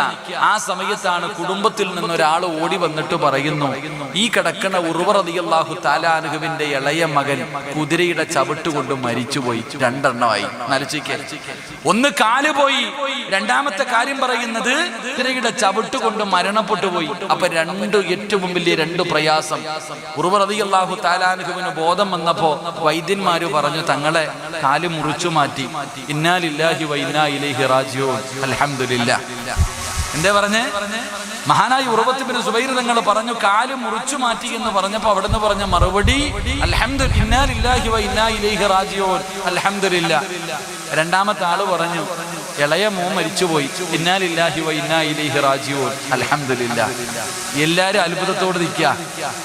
എന്തിനാ നിങ്ങൾ അൽഹംദുലില്ലാഹ് പറഞ്ഞേ? എന്തിനാ നിങ്ങൾ അൽഹംദുലില്ലാഹ് പറഞ്ഞേ? മഹാനായ ഉർവ റളിയല്ലാഹു തആല അൻഹു അവിടെന്ന് പറഞ്ഞ മറുപടി എന്തെന്നറിയുമോ? എന്റെ പ്രിയപ്പെട്ട സഹോദരങ്ങളെ, ജീവിതത്തിലെ നിരാശയാണ് വൈറസ്. ഏറ്റവും വലിയ വൈറസ് കൊറോണയല്ല. ഏറ്റവും വലിയ വൈറസ് കൊറോണയല്ല. അതിനേക്കാളും ഒരു വൈറസ് എന്നെയും നിങ്ങളെയും പിടിച്ചിട്ടുണ്ട്. ഏതാണ് ആ വൈറസ് എന്നറിയുമോ? ദുനിയാവിനെയും ആഖിറത്തിനെയും നഷ്ടപ്പെടുത്തി കളയുന്ന വൈറസാണ് നിരാശ. ഏറ്റവും വലിയ വൈറസ്. അതിന് ഇന്ന് വരെ ഞാനും നിങ്ങളും മരുന്ന് കണ്ടുപിടിച്ചിട്ടില്ല. പടച്ചവനെ, അതുകൊണ്ടാണല്ലോ ആത്മഹത്യ ചെയ്യാൻ തയ്യാറാകുന്നത്. പലരും ആത്മഹത്യ ചെയ്യുന്നത് എന്റെ വീടിന്റെ പരിസരത്താണ്. ഒരു 10 കിലോമീറ്ററേ ഉള്ളൂ. ഒരു പിതാവ്, നിങ്ങളൊക്കെ പത്രങ്ങളിൽ കണ്ടവരാ, എന്റെ വീടിന്റെ അടുത്ത് നിന്ന് 10 കിലോമീറ്റർ തികച്ചില്ല. ഭാര്യയും ഭർത്താവും പിണക്കമാണ്. എന്റെ വീട്ടിൽ നിന്നൊരു 10 കിലോമീറ്റർ അപ്പുറത്ത് ഈ കഴിഞ്ഞ ഒരാഴ്ച നടന്ന ഒരു സംഭവം. ഭാര്യയും ഭർത്താവും തമ്മിലും പിണങ്ങിക്കഴിയ. അപ്പൊ മാസത്തിൽ ഒരിക്കലെങ്ങാണ്ടോ ഈ ചെറുപ്പക്കാരന് തന്റെ മക്കളെ പോയി വിളിച്ചു കൊണ്ടുവരാൻ, വൈകിട്ട് കൊണ്ടുവിടാം. അങ്ങനെ ഇന്നത്തെ കുടുംബജീവിതമൊക്കെ അങ്ങനെ. ഈ നാട്ടിലുള്ള ആരോന്നറിയത്തില്ല, ഒരു 4-5 പേര് എന്നോട് വിളിച്ചു പറഞ്ഞ്, എന്റെ പൊന്നു സിറാജ് ഉസ്താദെ, കുടുംബജീവിതത്തിലെ കുറിച്ച്, ഈ പിണക്കത്തെ കുറിച്ചൊന്ന് പറയണം. പിണങ്ങി നടക്കുന്ന ഒരുപാട് പേരുണ്ട്. പോയി സലാം പറഞ്ഞ പട്ടിയുടെ വില പോലും തരുന്നില്ല ഉസ്താദെ. എത്രയോ ആൾക്കാർ, ആരാന്ന് എനിക്കറിയില്ല, ഒരുപാട് വട്ടം പറഞ്ഞു, ഉസ്താദെ ഞങ്ങൾ അങ്ങോട്ട് പോയി സലാം പറഞ്ഞാൽ പോലും ഒരു പട്ടിയുടെ വില പോലും തരുന്നില്ല. സ്വന്തം കൂടപ്പുറപ്പാ ഉസ്താദെ, നാട്ടുകാരല്ല, അയൽവാസിയല്ല. ഒന്ന് ചിന്തിച്ചു നോക്കിക്കേ. അള്ളാഹു ഓന് ഹിദായത്ത് കൊടുക്കുമാറാകട്ടെ. ആമീൻ പറ, ആമീൻ പറ. അങ്ങോട്ട് പോയി സലാം പറഞ്ഞിട്ട് സ്വന്തം കൂടപ്പുറപ്പ് പോലും വില നൽകുന്നില്ല. അതാരാണോ സലാം പറഞ്ഞത് ആ മനുഷ്യൻ അള്ളാഹു സ്വർഗം കൊടുക്കുമാറാകട്ടെ. കാരണം സ്വർഗം കൊടുക്കും. നബി സല്ലല്ലാഹു അലൈഹി വസല്ലമ തങ്ങൾ പറഞ്ഞു, 2 പേര് പിണങ്ങിയിരുന്നു, ആദ്യം പോയി സലാം പറയുന്നവന് സ്വർഗമുണ്ടെന്ന് നബി മുഹമ്മദ് മുസ്തഫ. ആ പറഞ്ഞ താത്താനോട് ഞാൻ പറയുന്നത്, താത്ത, അവള് മടക്കുകയോ മടക്കാതിരിക്കോ അത് അവളുടെ ഇഷ്ടം, നിനക്ക് സ്വർഗമുണ്ട്, അത് മതി. അള്ളാഹു സ്വർഗം നൽകി അനുഗ്രഹിക്കുമാറാകട്ടെ. ഞാൻ പറഞ്ഞു വന്നത്, എന്റെ പ്രിയപ്പെട്ടവർ, അങ്ങനെ മാസത്തിലെ ഒരു ദിവസം തന്റെ മകനെ, ഈ 2 മക്കൾ, ഒരുത്തന് 11 വയസ്സ്, ഒരു കുട്ടിക്ക് 6-7 വയസ്സ്, വീട്ടിൽ നിന്ന് വിളിച്ചുകൊണ്ട് ഓട്ടോയ്ക്കകത്ത് കയറ്റി രാവിലെ കൊണ്ടുപോയി കടപ്പുറത്ത് കൊണ്ടുപോയി കടല് കാണിച്ചു കൊടുത്തു. തിരുവനന്തപുരത്ത് കൊണ്ടുപോയി കടപ്പുറം കാണിച്ചു കൊടുത്തു. എന്നിട്ട് തന്റെ പൊന്നാര മക്കൾക്ക് പുതിയ വസ്ത്രം വാങ്ങിച്ചു കൊടുത്തു. കഴിക്കാൻ ഭക്ഷണം വാങ്ങിച്ചു കൊടുത്തു. ഒരുപാട് ബീച്ചുകളിലും സ്ഥലങ്ങളിലും കൊണ്ടുപോയി കറങ്ങാൻ കാണിച്ചു കൊടുത്തു. എന്നിട്ട് വൈകുന്നേരം ആ മക്കളെയും കൊണ്ട് വീട്ടിലേക്ക് വന്നു. വന്നിട്ട് 11 വയസ്സുള്ള മകന്റെ കയ്യും കാലും കെട്ടി. 11 വയസ്സുള്ള മകന്റെ കയ്യും കാലും കെട്ടിയിട്ട് വാപ്പ ആ മകന്റെ കഴുത്തറുത്തു കൊന്നു. അള്ളാഹു കാത്തുരക്ഷിക്കുമാറാകട്ടെ. ആ 11 വയസ്സുള്ള രാവിലെ മുതൽ വൈകുന്നേരം വരെ കൊണ്ടു നടന്നു ഭക്ഷണം വാങ്ങിച്ചു കൊടുത്ത് സ്നേഹിച്ച മകനെ വൈകിട്ട് വാപ്പ കഴുത്തറുത്തു കൊന്നു. എന്നിട്ട് ഇളയ മകന്റെ കയ്യിൽ പിടിച്ചുകൊണ്ട് അമ്പലത്തിന്റെ കുളത്തിലേക്ക് പോയി ചാടി ആത്മഹത്യ ചെയ്തു. അള്ളാഹു കാത്തുരക്ഷിക്കുമാറാകട്ടെ. ഒന്ന് ആലോചിച്ച് നോക്കിയ സഹോദര, ഒന്ന് ആലോചിച്ച് നോക്കിയേ. ഇന്നത്തെ കാലഘട്ടം. ഈ കാസർഗോഡാണ്, ഇന്നലെയോ മെലഞ്ഞാന്നോ പത്രത്തിലുണ്ട്, ഒരു പെണ്ണ് നൊന്തു പ്രസവിച്ച കുഞ്ഞിനെ ഇയർഫോൺ കഴുത്തി ചുറ്റിയിട്ട് കൊന്നത്. ഒന്ന് ആലോചിക്ക് ഉമ്മത്ത്, ഇതെല്ലാം മുസ്ലിമാ. അതാ മനസ്സിലാക്കണ്ടേ. ഇതാരും മറ്റുള്ളവരെല്ലാം മീമ, കാഫൊന്നുമല്ല, മീമ തന്നെയാ. ഇതെല്ലാം ചെയ്തിരിക്കുന്നത് മുസ്ലിമീങ്ങൾ. എന്റെ ചിന്ത, എന്റെ പ്രിയപ്പെട്ട സഹോദരങ്ങളെ, എല്ലാവർക്കും നിരാശ അള്ളാഹു കാത്തുരക്ഷിക്കുമാറാകട്ടെ. ആ നിരാശ അള്ളാഹു മാറ്റിത്തരുമാറാകട്ടെ. ഞാൻ ചിന്തിക്കുന്നത്, പോണെങ്കിൽ ഒറ്റയ്ക്ക് പോയാൽ പോരെ, അപ്പൊ എന്തിനാ ഇതുങ്ങളെ കൂടെ കൊണ്ടുപോകുന്നത്? ചാകണ്ടവൻ ഒറ്റയ്ക്ക് എത്താ പോരെ, എന്തിനാ മറ്റുള്ളവരുടെ മക്കളെ കൂടെ കൊല്ലുന്നൊരവസ്ഥ? അള്ളാഹു നമുക്ക് ഈമാൻ നൽകി അനുഗ്രഹിക്കുമാറാകട്ടെ. കുട്ടികൾ വളരെ ശ്രദ്ധിക്കുന്നില്ല. ഇപ്പൊ ഇങ്ങോട്ട് വരുമ്പോ ഒരു ചെറുപ്പക്കാരൻ തിരുവനന്തപുരത്ത് വർക്കലയിൽ നിന്ന് വിളിച്ചിട്ട് പറയുന്നു, ഉസ്താദെ, വീടിന്റെ പുറത്തിറങ്ങാത്ത മോന. എന്നാൽ 2-3 കുട്ടികൾ വന്ന് ഇന്ന് കളിക്കാൻ വിളിച്ചു, കടപ്പുറത്ത് പോയതാ. ബോള് കളിച്ചുകൊണ്ടിരുന്നപ്പോ ബോള് കടലിൽ പോയി വീണത്ര. ഈ ചെറിയ മകൻ എടുക്കുന്നതിന് വേണ്ടി വെള്ളത്തിലേക്ക് ഇറങ്ങിപ്പോയപ്പോ തിരയിൽ പെട്ടു. അള്ളാഹുവേ, കളിക്കാൻ പോയവന്മാരൊക്കെ മിണ്ടാതെ മാറി നിൽക്കാം. അള്ളാഹുവെ പടച്ചവനെ, ആ പൊന്നുമോൻ ഇതുവരെ കിട്ടിയിട്ടില്ല. അള്ളാഹു ആ കുടുംബത്തിന് അള്ളാഹു സമാധാനം നൽകി അനുഗ്രഹിക്കുമാറാകട്ടെ. അള്ളാഹു ആ പൊന്നുമോൻ അള്ളാഹു ആയുസ് കൊടുത്ത് അനുഗ്രഹിക്കുമാറാകട്ടെ. ഇത്രയൊക്കെയുള്ള സഹോദരങ്ങളെ, ഇത്രയൊക്കെയുള്ള അപ്പോഴായി വാശിയും വൈരാഗ്യമൊക്കെ. എന്റെ പ്രിയപ്പെട്ടവരെ, ഞാൻ പറഞ്ഞു വന്നത്, എന്റെ പ്രിയപ്പെട്ടവരോട് ഞാൻ പറഞ്ഞു വന്നത്, എന്റെ പ്രിയപ്പെട്ട സഹോദരങ്ങളെ, നിരാശ ജീവിതത്തിൽ നിന്ന് എടുത്തു മാറ്റണം. അള്ളാഹു ഈമാൻ തരുമാറാകട്ടെ. അപ്പം മഹാനായ ഉർവ റളിയല്ലാഹു തആല അൻഹു തന്റെ പ്രിയപ്പെട്ട മകൻ മരിച്ചെന്ന് പറഞ്ഞപ്പോൾ അൽഹംദുലില്ലാ പറഞ്ഞേ. അപ്പൊ എല്ലാവരും ചോദിച്ചു, എന്തിനാ തങ്ങളെ അൽഹംദുലില്ലാ പറഞ്ഞേ? അപ്പൊ പറഞ്ഞ മറുപടി, അള്ളാഹു എന്റെ ഒരു കാലില്ലേ മാറ്റിയുള്ളൂ, ഒരെണ്ണം തന്നല്ലോ. രണ്ടും മുറിച്ചു മാറ്റിയില്ലല്ലോ. രണ്ട് കാലും അള്ളാഹു മുറിച്ചു മാറ്റിയില്ലല്ലോ, ഒരെണ്ണമല്ലേ മുറിച്ചു മാറ്റിയുള്ളൂ. അൽഹംദുലില്ലാഹ്, എനിക്ക് അള്ളാഹു 7 മക്കളെ തന്നിട്ട് ഒരത്തിനെ അല്ലേ തിരിച്ചു വിളിച്ചുള്ളൂ, ബാക്കി 6 ഉണ്ടല്ലോ. അതുകൊണ്ട് അൽഹംദുലില്ലാഹ്, അള്ളാഹു നമുക്ക് ഈമാൻ തരുമാറാകട്ടെ. ഇത് പറഞ്ഞതിന് ശേഷമാണ് ഉർവ റളിയല്ലാഹു തആല അൻഹു കരയാൻ തുടങ്ങി. ഇത് രണ്ടും അങ്ങോട്ട് പറഞ്ഞതിന് ശേഷം മഹാനവറുകൾ കരയാൻ തുടങ്ങി. അപ്പൊ ചോദിച്ചു, എന്തിനാ തങ്ങളെ കരയണേ? പറഞ്ഞ മറുപടി എന്തെന്നറിയോ? ഇനി ഒരുപാട് നേരം നിന്ന് നിസ്കരിക്കാൻ പറ്റില്ലല്ലോ. അവിടെ നിന്ന് പറഞ്ഞ മറുപടി, അല്ലാഹുവേ, ഇനി ഒരുപാട് നേരം എനിക്ക് നിന്ന് നിസ്കരിക്കാൻ കഴിയില്ലല്ലോ, അല്ലാഹുവിനോട് സംസാരിക്കാൻ കഴിയില്ലല്ലോ, ഒരു കാലല്ലേ ഉള്ളൂ. അത് ഓർത്തിട്ടാണ് കരയുന്നതെന്ന് മഹാനായ ഉർവ റളിയല്ലാഹു തആല അൻഹു പറഞ്ഞു കൊടുക്കുമ്പോ, എന്റെ പ്രിയപ്പെട്ടവരെ, ഇനി നിങ്ങൾ ഓരോരുത്തരും വിലയിരുത്തൂ. ഇങ്ങനെ ഒരു നമസ്കാരം എന്റെയോ നിങ്ങളുടെയോ ജീവിതത്തിൽ ഒരിക്കലെങ്കിലും നമസ്കരിച്ചിട്ടുണ്ടോ? മരിക്കുന്നതിന് മുമ്പ് എന്നെങ്കിലും ഒരു ദിവസം നിനക്കങ്ങനെ നമസ്കരിക്കാൻ കഴിഞ്ഞോ? അന്ന് നിസ്കാരപ്പായിൽ നിന്ന് എഴുന്നേൽക്കുമ്പോ, അന്ന് നിസ്കാരപ്പായിക്കകത്ത്, ഈ പള്ളിക്കകത്ത് വന്ന് നീ നമസ്കാരം കഴിഞ്ഞ് എഴുന്നേൽക്കുമ്പോ അല്ലാഹുവിന്റെ മലക്കുകൾ നിന്നെ കെട്ടിപ്പിടിക്കുകയാ. അല്ലാഹുവിന്റെ മലക്കുകൾ നിന്റെ കയ്യിൽ പിടിച്ചിട്ട് പറയുകയാ, നീ സ്വർഗത്തിന്റെ അവകാശിയാ, നീ സ്വർഗത്തിന്റെ അവകാശിയാ, നിന്റെ പേര് സ്വർഗത്തിന്റെ മുന്നിൽ എഴുതി വെച്ചിട്ടുണ്ട്. അങ്ങനെ അല്ലാഹുവിന്റെ മലക്കുകൾ കയ്യിൽ പിടിച്ച് മുസാഫഹ ചെയ്തിട്ട് അവിടെ നിന്ന് നിസ്കാരപ്പായിൽ നിന്ന് യാത്രയാക്കുന്ന ഒരു ദിവസം നിന്റെ ജീവിതത്തിലേക്ക് കടന്നു വരണം ചെറുപ്പക്കാരാ. അതുകൊണ്ട് എന്റെ പ്രിയപ്പെട്ട മക്കളോട് എനിക്ക് പറയാറുള്ളത്, മോനെ, നമസ്കാരം അത് നമസ്കാരമാകണമടാ പൊന്നുമോര്. വെറും ശരീരം കൊണ്ട് ചെയ്യുന്ന ഒരു അമല് മാത്രമല്ല, ഹൃദയം കൂടെ കടന്നു വരണം പൊന്നുമോര്. നമസ്കരിക്കുന്ന സമയത്ത് നിന്റെ ഹൃദയം, അല്ലാഹുവേ, ഞാൻ നിൽക്കുന്നത് പടച്ച റബ്ബിന്റെ മുന്നിലാണെന്നുള്ള ബോധം നിനക്ക് കടന്നു വരണം. അങ്ങനത്തെ രീതിയിലാണ് നമസ്കരിക്കേണ്ടത്, അങ്ങനെയാണ് നമസ്കരിക്കേണ്ടത്. അങ്ങനെ നമസ്കരിച്ചാൽ കിട്ടുന്ന പ്രതിഫലം പറയാ സഹോദരാ. നമസ്കാരത്തിന്റെ മഹത്വം പറയുകയല്ലോ. ഞാനും നിങ്ങളും ചെയ്യുന്നത് പോലെയുള്ള നമസ്കാരം നമസ്കരിച്ചാ അവസാനം നമ്മൾ നരകത്തിലാ, വൈലെന്ന് പറയുന്ന നരകത്തിലാ. പക്ഷേ അല്ലാഹുവേ, ഹൃദയ സാന്നിധ്യത്തോടുകൂടി ഏതെങ്കിലും ഒരു മനുഷ്യനെ നമസ്കരിച്ചാ അല്ലാഹു കൊടുക്കുന്ന പ്രതിഫലം എന്തെന്നറിയുമോ?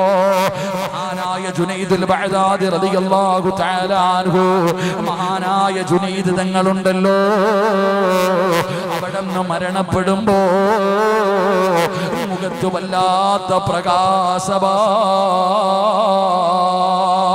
ജുനൈദ് ബഅദാദി തങ്ങൾ അവിടെ നിന്ന് മരിച്ചു കിടന്ന സമയത്ത് മുഖത്ത് വല്ലാത്ത പ്രകാശമായിരുന്നു, ചുണ്ടിൽ വല്ലാത്ത പുഞ്ചിരിയായിരുന്നു.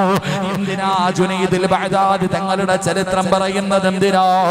പഠിച്ചവര്, നിങ്ങളുടെ നാട്ടിലും ഒരുപാട് പണ്ഡിതന്മാരുണ്ടായിരുന്നല്ലോ. നിങ്ങളൊന്ന് ചിന്തിച്ചു നോക്ക് എന്റെ പ്രിയപ്പെട്ടവരെ, നിങ്ങൾ ഓരോരുത്തരും ചിന്തിച്ചു നോക്ക്. ജബ്ബാർ ഉസ്താദ് ചിരിച്ചുകൊണ്ട് കിടക്കുന്നത് കണ്ടവരാ നിങ്ങൾ. ഇതുപോലെ ഒരുപാട് മഹാന്മാരായ സമസ്തയുടെ പണ്ഡിത മഹത്തുക്കള് നമ്മളെ കൊതിപ്പിച്ചിട്ട് പോയവരാണ്, നമ്മളെ കൊതിപ്പിച്ചിട്ട് പോയവരാണ്. മയ്യത്ത് കാണാൻ വരുന്നവരെ മുഴുവനും കൊതിപ്പിച്ചിട്ട് പോയവരാ. മഹാനായ ജുനൈദുൽ ബഅദാദി തങ്ങള് അവിടെ നിന്ന് മരിച്ചു കിടക്കുമ്പോ ചിരിക്കുകയാ, മുഖത്ത് വല്ലാത്ത പ്രകാശവാ.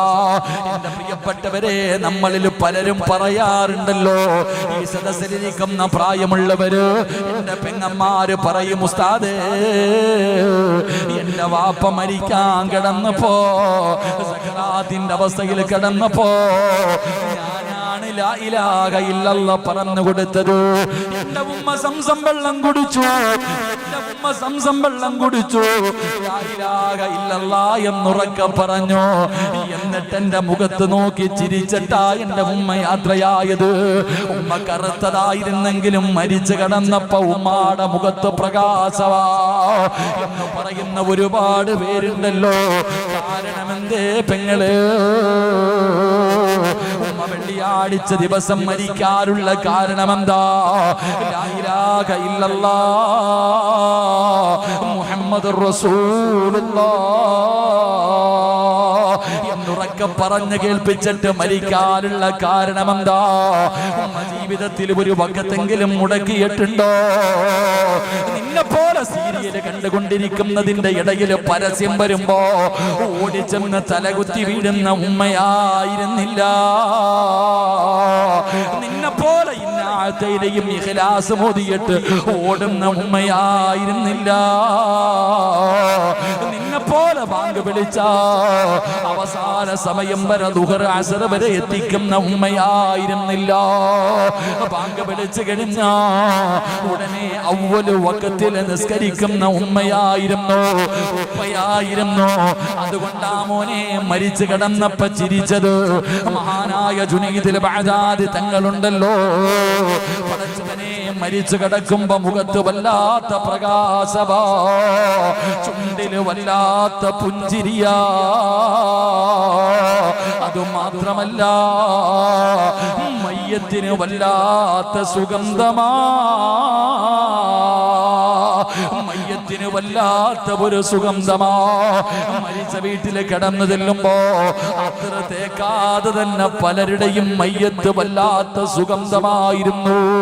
ജുനൈദുൽ ബഅദാദി തങ്ങളുണ്ടല്ലോ, മഹാനവറുകളുടെ ശരീരത്തിൽ നിന്ന് വല്ലാത്ത ഒരു പരിമളം, വല്ലാത്ത ഒരു സുഗന്ധം അവിടെ നടിച്ചു വീശുകയാണ്. പടച്ചവനെ ഉസ്താദിനെ കൊണ്ടുപോയി കബറടക്കി. അവസാനം ശിഷ്യന്മാരുണ്ടല്ലോ ഉസ്താദിനെ സ്വപ്നം കാണുകയാ, ഗുരുനാഥനെ സ്വപ്നം കാണുകയാ. അവിടെന്ന് ചോദിക്കുന്നു, ഉസ്താദേ മരിച്ചപ്പോ വല്ലാത്ത ചിരിയായിരുന്നല്ലോ, മരിച്ചു കിടന്നപ്പോ മുഖത്ത് വല്ലാത്ത പ്രകാശമായിരുന്നല്ലോ, മരിച്ചു കിടന്നപ്പോ മയ്യത്ത് പൊതിയുമ്പോഴും മയ്യത്ത് കുളിപ്പിക്കുമ്പോഴും മയ്യത്ത് കബറിൽ ഇറക്കി വെക്കുമ്പോഴും അങ്ങയുടെ ശരീരത്ത് വല്ലാത്ത സുഗന്ധമായിരുന്നല്ലോ. കാരണമെന്തേ ഉസ്താദ്? ജുനൈദ് തങ്ങളോട് തന്റെ പ്രിയപ്പെട്ട ശിഷ്യന്മാര് ചോദിക്കുകയാ, ഇത്രയും വലിയ പ്രതിഫലം കിട്ടാറുള്ള കാരണമെന്താ? അവിടെന്ന് പറഞ്ഞ മറുപടി എന്തെന്നറിയുമോ? അവിടെന്ന് പറഞ്ഞ മറുപടി എന്താ? മോനെ, നമസ്കരിച്ചതിന് അല്ലാഹു തന്ന പ്രതിഫലവാ, അത് നമസ്കരിച്ചതിന് പടച്ച റബ്ബ് എനിക്ക് തന്ന പ്രതിഫലവാ എന്നവിടെന്ന് പറഞ്ഞു കൊടുത്തു എന്ന് ചരിത്രം പറയുമ്പോ വെറുതെ മൈക്കിന്റെ മുന്നിൽ കയറി നിന്നിട്ട് അല്ലാഹുവേ ഷഹീദിന്റെ കൂലി കിട്ടുന്ന മരണം തരണേ അല്ലാ, വെള്ളിയാഴ്ച രാവിലെ മരിപ്പിക്കണേ അല്ലാ, എല്ലാരും കരയുന്ന ദിവസം ചിരിപ്പിക്കണേ അല്ലാ പറഞ്ഞുകൊണ്ട് നടന്നാ മാത്രം പോരാ, അതിനു വേണ്ടി പരിശ്രമിക്കൂ, അതിനു വേണ്ടി പരിശ്രമിക്കൂ. കരുണക്കടലായ അല്ലാ, ദയാലുവായ അല്ലാ, മലിക്കുൽ ജബ്ബാറായ അല്ലാ, ഈമാനുള്ള ഒരു മരണം തരണേ അല്ലാ. വെള്ളിയാഴ്ച രാവിലോ പകലിലോ ഒരു ഷഹീദിനെ പോലെ മരിക്കാൻ ഭാഗ്യം തരണേ അല്ലാ. പടച്ചവനെ ലാ ഇലാഹ ഇല്ലല്ലാഹ് മുഹമ്മദുർ റസൂലുള്ളാഹ് എന്നുറക്കെ പറഞ്ഞ് സ്വർഗ്ഗം കണ്ട് മരിക്കാൻ ഭാഗ്യം തരണേ അല്ലാ. അതുകൊണ്ട് എന്റെ പ്രിയപ്പെട്ടവരോട് സംഘാടകർ ബക്കറ്റുമായിട്ട് നിങ്ങളുടെ മുന്നിലേക്ക് കടന്നു വരികയാ. വെറുതെ വേണ്ട, ഇന്നത്തെ സദക്ക എന്തിനെന്നറിയുമോ? ഇവർ നിങ്ങളുടെ മുന്നിലേക്ക് ബക്കറ്റുമായിട്ട് കടന്നു വരുമ്പോ ത്ത് കൈയിട്ടിട്ടൊരു സദക്ക എടുക്കണം. എന്നിട്ട് പറയണം, അല്ലാ ഇത് നിനക്കുള്ളതാ, അല്ലാ ഇത് നിനക്ക് തരികയാണല്ലാ, ഇത് നിനക്ക് തരികയാണല്ലാ. മരിക്കുന്ന സമയത്ത് ഇതിന്റെ പ്രതിഫലം എനിക്ക് കാണിച്ച് തരണേ അല്ലാ, എനിക്ക് കാണിച്ചു തരണേ അല്ലാ. അല്ലാഹുവിനോട് പറയടാ ചെറുപ്പക്കാരാ, എത്രയോ പൈസ വെറുതെ കളയുന്നടാ, ഫോൺ റീചാർജ് ചെയ്ത് കളയുന്നല്ലോ, എണ്ണയടിച്ച് കളയുന്നല്ലോ, വെറുതെ തിന്ന് കളയുന്നല്ലോ. മോനെ നിനക്ക് ഉപകാരപ്പെടാരാ? റസൂലുള്ളാഹി തങ്ങളല്ലേ പറഞ്ഞത്, അസ്സദഖത്തു റദ്ദുൽ ബലാ, സദഖ വിപത്തുകളെ തട്ടുമെന്ന് മുത്തി നബിയല്ലേ പറഞ്ഞത്. വഴുതിന് കടന്നു വരുമ്പോ ഏതോ ഒരു ചെറുപ്പക്കാർ മംഗലാപുരത്ത് തന്റെ പ്രിയപ്പെട്ട ഭാര്യ, മംഗലാപുരത്ത് ഏതോ ഹോസ്പിറ്റലിൽ 6 മാസം പ്രായമാണ്, 6 മാസം ഗർഭിണിയാണ്, 6 മാസം ഗർഭിണിയാണ്.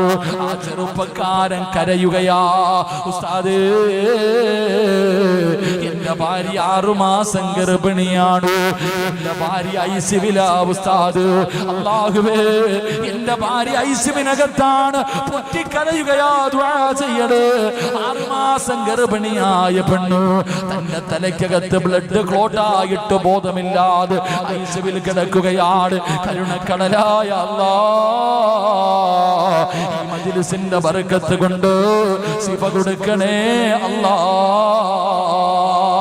ഗർഭിണിയാണ് റബ്ബേ, ഗർഭിണിയാണ് റബ്ബേ, നീ കരുണ കാണിക്കണേ അല്ലാഹ്. മോനെ വിപത്തുകളെ തട്ടി മാറ്റാൻ സദഖയ്ക്ക് കഴിയുമെന്നാ, അതുകൊണ്ട് മനസ്സറിഞ്ഞുകൊണ്ടൊരു സദഖ എടുക്കൂ, എല്ലാവരും ഒരു സദഖ എടുക്കൂ. പെങ്ങളെ മടിക്കല്ലേ പൊന്നുമോള്, അല്ലാഹുവോട് പറയണം, അല്ലാഹുവേ മരിക്കുന്ന സമയത്ത് മലക്കുകൾ എനിക്ക് കാണിച്ചു തരണം. വാബുസിറൂ ബിൽ ജന്നാ, ഇതാണ് പ്രതിഫലം, ഇതാണ് പ്രതിഫലം. അല്ലാഹുവിന്റെ മലക്കുകൾ എനിക്ക് സ്വർഗ്ഗം കാണിച്ചു തരണം ഉസ്താദ് എന്ന നിയ്യത്തോടെ ഒരു സദഖ എടുക്കൂ. അല്ലാഹുവേ സദഖ ചെയ്യാനുള്ള മനസ്സ് ഇവർക്ക് നൽകണേ അല്ലാഹ്.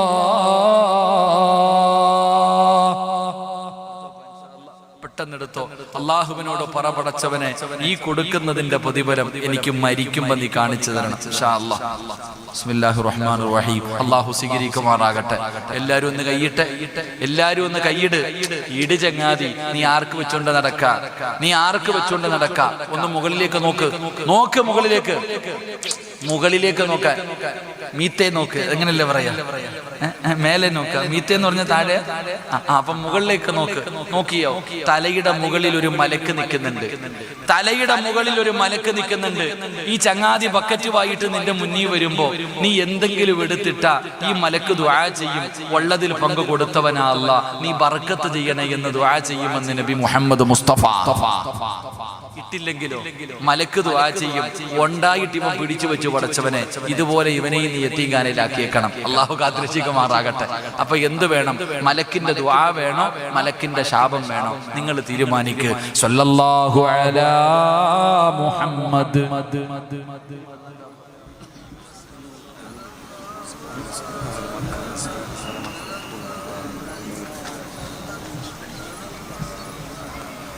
സല്ലല്ലാഹു അലാ മുഹമ്മദ് സല്ലല്ലാഹു അലൈഹി വസല്ലം.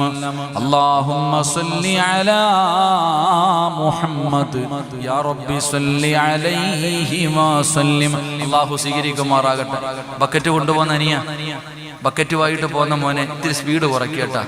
നിന്റെ പെങ്ങളെ കെട്ടിക്കാനോ നിനക്ക് വീട് വെക്കാനോ അല്ല, അതുകൊണ്ട് ധൈര്യമായിട്ട് പിരിച്ചോ. അല്ല നിനക്ക് സ്വർഗം തരും. അതെ, ഈ ബക്കറ്റും കൂടെ എടുത്തോ ഇൻഷാ അല്ലാഹ്. അള്ളാഹു സ്വീകരിക്കുമാറാകട്ടെ, അള്ളാഹു സ്വീകരിക്കുമാറാകട്ടെ. ഇതപ്പോ ഒരു ചോടി പൈസ വെച്ചണ്ടാണോ? എന്നാ നീ വെച്ചോ, ബോംബ് കൊണ്ടുപോയാൽ മതി. പൈസ കിട്ടാനുള്ള ഒരു ടിപ്പ് ഞാൻ പറഞ്ഞു തരാം നിനക്ക്. എളുപ്പത്തിൽ പൈസ കിട്ടാനുള്ള ഒരു വഴി ഞാൻ പറഞ്ഞു തരാം. സമ്പത്ത് വേണമെന്ന് ആഗ്രഹമുള്ളവരൊക്കെ ഒന്ന് കൈപൊക്കിക്കേ. നിങ്ങളൊക്കെ മലക്കുകളാട്ടാ, മനുഷ്യന്മാരൊന്നും അല്ല. സമ്പത്ത് വേണമെന്ന് ആഗ്രഹമുള്ളവര് കൈവക്ക്. എന്താ നിങ്ങൾക്ക് ആർക്കും വേണ്ടേ? രക്ഷപ്പെട്ട അൽഹംദുലില്ലാ, നിങ്ങൾ രക്ഷപ്പെട്ടാ. നിങ്ങൾ ഹത്തീബ എവിടുത്തെ? ഇങ്ങനത്തെ ഒരു ഹത്തീബനെ കിട്ടണമെങ്കിൽ പുണ്യം ചെയ്യണം. കാരണം ഈ നാട്ടുകാർക്ക് പണത്തിനോട് ആർത്തിയില്ല, അത് തന്നെ ഏറ്റവും വലിയ വിജയം. അൽഹംദുലില്ലാ, അള്ളാഹു ഈമാൻ നൽകുമാറാകട്ടെ. പൈസ വേണോ? ഞാൻ വെറുതെ ചോദിച്ചല്ല, ഞാൻ പറഞ്ഞു തരാൻ വഴി. വേണോ വേണ്ടേ? വേണോ വേണ്ടേ? സമ്പത്തിൽ ബർക്കത്ത് വേണമെന്ന് ആഗ്രഹമുള്ളവര് കൈവക്ക്. ആ പൊക്കിയ കൈ കൊണ്ട് പോക്കറ്റിൽ നിന്ന് വല്ലത് എടുത്താ ബക്കറ്റ് ഇട്. ആദ്യം കിട്ടിയതിൽ നിന്ന് കൊടുക്കണില്ല, ഇനി നിനക്ക് കുറച്ചുകൂടെ വേണം. അള്ളാഹു കാത്തുരക്ഷിക്കുമാറാകട്ടെ.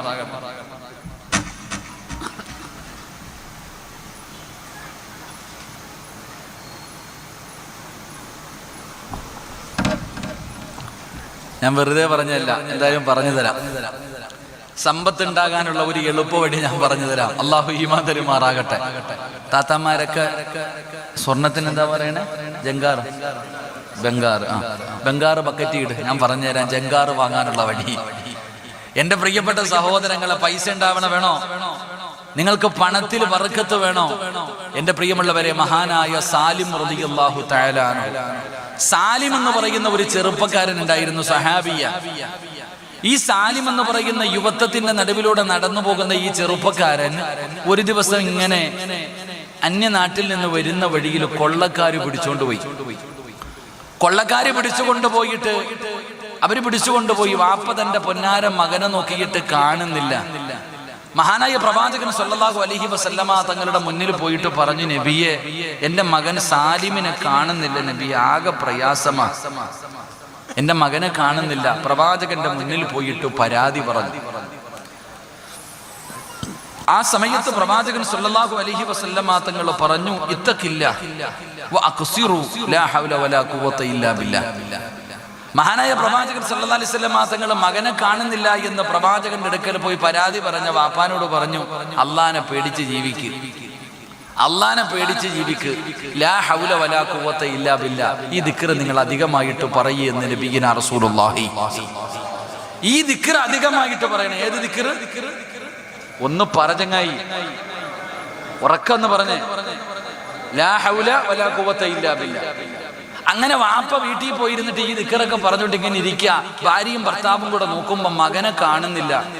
അങ്ങനെ രാത്രി നോക്കിയപ്പോ ഒരു വലിയ ബഹളം കേൾക്കുന്നു വീടിന്റെ പുറത്ത്.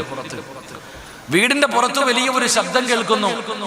വീടിന്റെ വാതിൽ ആരോ വന്നിട്ട് ഇങ്ങനെ വിളിക്കുക. രാത്രി വന്നിട്ട് വാതിലിൽ മുട്ട. അങ്ങനെ സാലിം റളിയല്ലാഹു തആല അൻഹുവിന്റെ വാപ്പ വാതിൽ തുറന്നു നോക്കിയപ്പോ സാലിം എന്ന് പറയുന്ന പൊന്നുമോൻ ചിരിച്ചുകൊണ്ട് വീടിന്റെ മുറ്റത്ത് നിൽക്കുന്നുണ്ട്. വീടിന്റെ കവാടത്തിന്റെ മുന്നിൽ ചിരിക്കുന്ന മുഖത്തോടെ നിൽക്കുന്നുണ്ട്. വാപ്പ വെളിയിലേക്ക് നോക്കിയപ്പോ 100 ഒട്ടകങ്ങള് അതിന്റെ ചുമടും ചുമന്നോണ്ട് വീടിന്റെ മുമ്പിൽ നിൽക്കുക. 100 ഒട്ടകം, 100 ഒട്ടകങ്ങൾ അതിന്റെ ചുമടും തോളിൽ വെച്ചുകൊണ്ട് 100 ഒട്ടകങ്ങൾ വീടിന്റെ മുമ്പത്ത് നിൽക്കുക. വാപ്പ ചോദിച്ചടാ സാലിം എവിടെ പോയിരുന്നു? അത് വാപ്പ കൊള്ളക്കാരനെ പിടിച്ചോണ്ട് പോയിരുന്നു. നീ എങ്ങനെ വന്നടാ? ഇതെന്താ ഈ കുതിരയൊക്കെ എവിടെ നിന്ന് കിട്ടി? സാലിം എന്ന് പറയുന്ന സഹാബി പറയുന്നു, വാപ്പാ, കൊള്ളക്കാരെല്ലാവരും കൂടെ കള്ളൊക്കെ കുടിച്ച് കടന്നപ്പോഴത്തേക്ക് ഞാൻ എല്ലാത്തിനും എടുത്തിട്ട് 4 എണ്ണം പൊട്ടിച്ചിട്ട് അവിടെ കടന്നൊക്കെ എടുത്തോണ്ടെങ്കിൽ വന്നതാ. കൊള്ളക്കാര് അവര് കള്ളു കുടിച്ചിട്ടിരിക്കുന്ന സമയം അവിടെ നിന്ന് കിട്ടിയവന്മാർക്കൊക്കെ 2 എണ്ണം കൊടുത്തിട്ട് അവിടെ നിന്നിരുന്ന കൊള്ളക്കാരെടുത്ത് വെച്ചിരുന്ന സർവ്വ സാധനങ്ങൾ ഞാനിഞ്ഞ് കൊണ്ടുവന്നു. അപ്പൊ വാപ്പ പറഞ്ഞു, ഇത് ഈ വീടിനകത്ത് കയറ്റാൻ പറ്റത്തില്ല, കാരണം ഇത് നിന്റെതല്ല, ഇത് നിന്റെതല്ല. ഇല്ല വാപ്പ, ഇത് ഞാൻ അവിടെ നിന്ന് കൊണ്ടുവന്നതാ. അപ്പൊ പറഞ്ഞു, അന്ന് നബി സല്ലല്ലാഹു അലൈഹി വസല്ലമ തങ്ങളോട് ചോദിക്കാം. അങ്ങനെ രാവിലെ സാലിം റളിയല്ലാഹു തആല അൻഹുവിന്റെ വാപ്പ മുത്തി നബി സല്ലല്ലാഹു അലൈഹി വസല്ലമ തങ്ങളുടെ മുന്നിൽ പോയിട്ട് ഈ സംഭവം പറഞ്ഞു കൊടുത്തു. ആ സമയത്ത് മഹാനായ നബി സല്ലല്ലാഹു അലൈഹി വസല്ലമ തങ്ങൾ പറഞ്ഞു, അത് ലാ ഹൗലയ്ക്ക് അല്ലാഹു കൊടുത്ത പ്രതിഫലമാണെന്ന് നബി മുഹമ്മദ് മുസ്തഫ സല്ലല്ലാഹു അലൈഹി വസല്ലമ തങ്ങളുടെ മുന്നിലേക്ക് മഹാനായ സാലിം റളിയല്ലാഹു തആല അൻഹുവിന്റെ പിതാവ് കടന്നു ചെന്നിട്ട് പറയുന്നു, നബിയേ, എന്റെ പൊന്നുമകനെ കൊള്ളക്കാരുടെ അടുക്കൽ നിന്ന് രക്ഷപ്പെട്ടു വരുമ്പോൾ അവിടെ നിന്ന് 100 ഒട്ടകവും അതിന് ചുമക്കാനുള്ള സമ്പത്തും അവിടെ നിന്ന് അവൻ കൊണ്ടുവന്നിരിക്കുകയാണ്. അത് എനിക്ക് വേണ്ട, അതെന്റെ മോൻ എടുക്കാൻ പാടില്ലല്ലോ. അല്ലാഹുവിന്റെ പ്രവാചകനോട് അവിടെ നിന്ന് പറയുമ്പോ റസൂലുള്ളാഹി തങ്ങൾ പറഞ്ഞു കൊടുത്ത മറുപടി എന്തെന്നറിയോ? അത് സാലിമിനുള്ളതാ, അത് സാലിമിനുള്ളതാ. എന്തിന്റെ പ്രതിഫലമെന്നറിയുമോ? ലാ ഹൗല വലാ ഖുവത ഇല്ലാ ബില്ലാഹ്. ദാരിദ്ര്യം കൊണ്ട് പ്രയാസപ്പെടുന്ന പെങ്ങള്, സാമ്പത്തികമായി തകർന്നു പോയ പെങ്ങള്, രക്ഷപ്പെടാനുള്ള വഴിയാ പൊന്നുമോള്. അല്ലാഹുവിന്റെ റസൂലല്ലേ പറഞ്ഞത്, 99 രോഗങ്ങൾക്കുള്ള മരുന്നാ, 99 രോഗങ്ങൾക്കുള്ള മരുന്നാ. ലാ ഹൗല വലാ ഖുവത ഇല്ലാ ബില്ലാഹ്. ഒറ്റ ദിവസം കൊണ്ട് കോടീശ്വരനായി. ഒറ്റ ദിവസം കൊണ്ട് കോടീശ്വരനായ സഹാബിയുടെ ചരിത്രമാ. അതുകൊണ്ട് എന്റെ പ്രിയപ്പെട്ടവരോട് ഓർമ്മപ്പെടുത്തുകയാണ്, മഹാനായ ലുഖ്മാനുൽ ഹകീം റളിയല്ലാഹു തആല അൻഹു 4000 പ്രവാചകന്മാർക്ക് ഖിദ്മത്ത് ചെയ്ത ആ മഹാനാണ് പറയുന്നത്, ഞാൻ പഠിച്ച ഉപദേശങ്ങൾ 4 എണ്ണമാണ്. ഈ 4000 പ്രവാചകന്മാരിൽ നിന്ന് ഞാൻ പഠിച്ച 4 ഉപദേശങ്ങളിൽ ഒന്നാമത്തെ ഉപദേശം എന്തെന്നറിയുമോ? ഇൻകുന്ത ഫിസ്സലാത്തി ഫഹ്ഫിദ് ഖൽബക. നമസ്കരിക്കുന്ന സമയത്ത് നീ നിന്റെ ഹൃദയത്തിനെ സൂക്ഷിക്കണേ. രണ്ടാമത്തെ കാര്യം എന്തെന്നറിയുമോ? ഒന്നാമത്തെ കാര്യം, നീ ഇബാദത്ത് ചെയ്യുന്ന സമയത്ത് നീ അല്ലാഹുവിനെ സൂക്ഷിക്കണം. നിന്റെ ഹൃദയത്തിനെ നീ സൂക്ഷിക്കണം. നിന്റെ ഹൃദയത്തിനെ നീ സൂക്ഷിക്കണം. എന്നിട്ട് രണ്ടാമത് പറഞ്ഞ മറുപടി എന്താ? രണ്ടാമത് കൊടുത്ത ഉപദേശം എന്താ? ായിട്ട് പറഞ്ഞു, ഇബാദത്ത് ചെയ്യുന്ന സമയം നീ നിന്റെ ഹൃദയത്തിനെ സൂക്ഷിക്കണം. അള്ളാഹു നമുക്ക് ഈമാൻ തരുമാറാകട്ടെ. അള്ളാഹു ഈമാൻ തരുമാറാകട്ടെ. നിർത്താറായോ? 10:30 നിർത്താറായോ? 10:30 പറ ചങ്ങാതിമാരെ, നിർത്താറായോ? കറക്റ്റ് 1.5 മണിക്കൂറായി. ടൈം ടു ടൈം 10:29 9 മണിക്കാണ് ഞാൻ തുടങ്ങിയത്. അപ്പൊ കറക്റ്റ് 1.5 മണിക്കൂറായി. ചവിട്ടണോ? എന്നാ ഇത്തിരി കൂടെ പോണോ? 4 എണ്ണമുണ്ട്. 4 കാര്യങ്ങളുണ്ട്. ആ 4 എണ്ണത്തിൽ 2 എണ്ണം ഇന്ന് പറയാൻ, 2 എണ്ണം നാളെ പറയാം. അല്ലാഹു ഈമാൻ തരുമാറാകട്ടെ. ഒന്നേ നിർത്തിയിട്ട് പോകാൻ പാടില്ലല്ലോ. അപ്പൊ ഇൻഷാ അല്ലാഹ് ഇവിടുന്ന് വലിയ ദൂരം ഉണ്ടോ? അപ്പൊ നാളത്തെ ദൂരം ഉണ്ടോ? അപ്പൊ മൊബൈലിൽ കൂടെ കണ്ടാൽ മതി ഇൻഷാ അല്ലാഹ്. വേറെ പണിയൊന്നും ഇല്ലല്ലോ. നാളെ മൊബൈൽ എന്താ സ്ഥലത്തിന്റെ പേര്? ഗുണ്ടുകല്ല്, ഉണ്ടക്കല്ലെന്ന് പറയണ പോലെ. അൽഹംദുലില്ലാ, എന്തിലാവട്ടെ, അല്ലാഹു ബർക്കത്ത് ചെയ്യുമാറാകട്ടെ. എന്റെ പ്രിയപ്പെട്ട സഹോദരങ്ങളെ, 2 മഹാനായ ലുഖ്മാനുൽ ഹകീം റളിയല്ലാഹു തആല അൻഹു പറയുകയാ, ഒന്നാമതായി അവിടെന്ന് പറയുന്നു, നീ നിന്റെ ഹൃദയത്തിലെ ഇബാദത്ത് ചെയ്യുന്ന സമയത്ത് നീ സൂക്ഷിക്കണം. രണ്ടാമത് പറയുകയാണ്, വഇൻ കുന്ത ഫി തആമി ഫഹ്ഫിദ് ഖൽഖക. രണ്ടാമത് പറഞ്ഞ ഉപദേശം എന്തെന്നറിയുമോ? 4000 പ്രവാചകന്മാർക്ക് ഖിദ്മത്ത് ചെയ്ത മഹാനാ പറയുന്നത്. 1000 വർഷക്കാലം ഈ ഭൂമിയിൽ ജീവിച്ചിരുന്ന ലുഖ്മാനുൽ ഹകീം തങ്ങളാണ് പറയുന്നത്. ഞാൻ അവിടെ നിന്ന് പഠിച്ച രണ്ടാമത്തെ ഉപദേശം എന്തെന്നറിയുമോ? മോനെ, ഭക്ഷണം കഴിക്കുമ്പോ കേൾക്കടാ ചെറുപ്പക്കാരാ, കേൾക്കു പെങ്ങള്, ഭക്ഷണം കഴിക്കുമ്പോ തൊണ്ടയുടെ താഴെ ഇറങ്ങുന്നതിനെ നീ സൂക്ഷിക്കട്. നീ നിന്റെ തൊണ്ടയെ സൂക്ഷിക്കട് എന്ന് പറഞ്ഞ, പച്ച മലയാളത്തിൽ പറഞ്ഞ, ഹറാമായ ഭക്ഷണമേ തൊണ്ടയ്ക്ക് താഴെ ഇറങ്ങുന്നത് നീ സൂക്ഷിക്കണേ മനുഷ്യ. ഹറാമ് തിന്നല്ലേ, ഹറാമ് തിന്നല്ലേ, ഹറാമ് കുടിക്കല്ലേ, ഹറാമായ ഭക്ഷണം നീ സൂക്ഷിക്കണേ എന്ന് മഹാനായ ലുഖ്മാനുൽ ഹകീം റളിയല്ലാഹു തആല അൻഹു പറഞ്ഞു തരുമ്പോ, ആരാ എന്ന് സൂക്ഷിക്കുന്നത്? ആരാണ് പടച്ചവനെ എന്ന് സൂക്ഷിക്കുന്നത്? ഹറാം കഴിക്കുന്നവരാണല്ലോ. ആരാ ഹറാമും ഹലാലും എന്ന് തിരിഞ്ഞു നോക്കുന്നത്? ഭക്ഷണം കഴിക്കുന്ന സമയം ഈ തൊണ്ടയുടെ താഴേക്ക് ഇറക്കുന്ന ഭക്ഷണം നീ സൂക്ഷിക്കണം. ഹലാലാണോ ഹറാമാണോ? ഹലാല് തിന്നാ രക്ഷപ്പെടും, ഹറാമ് തിന്നാ പരാജയപ്പെടും. അള്ളാഹു കാത്തിരക്ഷിക്കുമാറാകട്ടെ. അള്ളാഹു കാത്തിരക്ഷിക്കുമാറാകട്ടെ. ഇപ്പം ഹലാലും ഹറാമിനെ കുറിച്ച് ചർച്ച ചെയ്യുന്ന കാലവാ, നമ്മളല്ല, വേറെ ആൾക്കാർ. ഇപ്പൊ ഹലാലും ഹറാമും, എന്റെ പൊന്നാര ചങ്ങാതിമാരെ, ഞാൻ പറയുന്നു, നിങ്ങളിൽ പലരും പലിശയുടെ ചോറ് തിന്നാത്തവരാ. ഞാൻ പറയും, നമ്മളിൽ അധികം പേരും പലിശ തിന്നാത്തവരാ. പക്ഷെ കടയിൽ പോയിട്ട് ഭക്ഷണം കഴിക്കുമ്പോ ചിക്കൻ ചുട്ടത്, പൊരിച്ചത്, വറുത്തത്, കരിച്ചത്, മന്തിയില്ലേ എന്ന ഈ ചിക്കൻ ഹലാലാണോ, എനിക്ക് തിന്നാൻ പറ്റുമോ എന്ന് ചോദിക്കണം എത്ര പേരുണ്ട്? അള്ളാഹു ഈമാൻ തരുമാറാകട്ടെ. 2 ഹജ്ജ് ചെയ്തിട്ടുണ്ട് ഹാജിയാര്, കടിച്ചു വലിക്കോ കടയിൽ പോയിരുന്നിട്ട്. എന്നാൽ നമ്മൾ ഓരോരുത്തരും, എടാ ചങ്ങാതി, ഹറാമായ ഭക്ഷണം കഴിച്ച അവന്റെ ദുആ സ്വീകരിക്കുവോ? അല്ലാഹ് പറ, എന്നെ അടിക്കാൻ തോന്നുന്നുണ്ടോ? എന്നെ അടിക്കാൻ തോന്നുന്നുണ്ടോ? പിന്നെന്തെങ്കിലും ഉണ്ടായിരിക്കണേ. ഹറാമായ ഭക്ഷണം ബിസ്മി പറയാതെ അറുത്ത് തിന്നാൻ പാടുണ്ടോ? തിന്നാൻ പാടുണ്ടോ? അത് പൊട്ടന്മാർക്ക് അറിയത്തില്ല, അതുകൊണ്ട് അവരെ പറയണം, അത് വേറെ വിഷയം. അപ്പൊ ഹറാമു ഹലാമുൻ വർഗീയതയുമായി ബന്ധപ്പെടുത്തുന്നു. പക്ഷേ വലിയ പെരുന്നാളിന് ഒളുഹിയ അറക്കും ഇല്ലേ? വലിയ പെരുന്നാളിന് ഒളുഹിയ അറക്കത്തില്ലേ?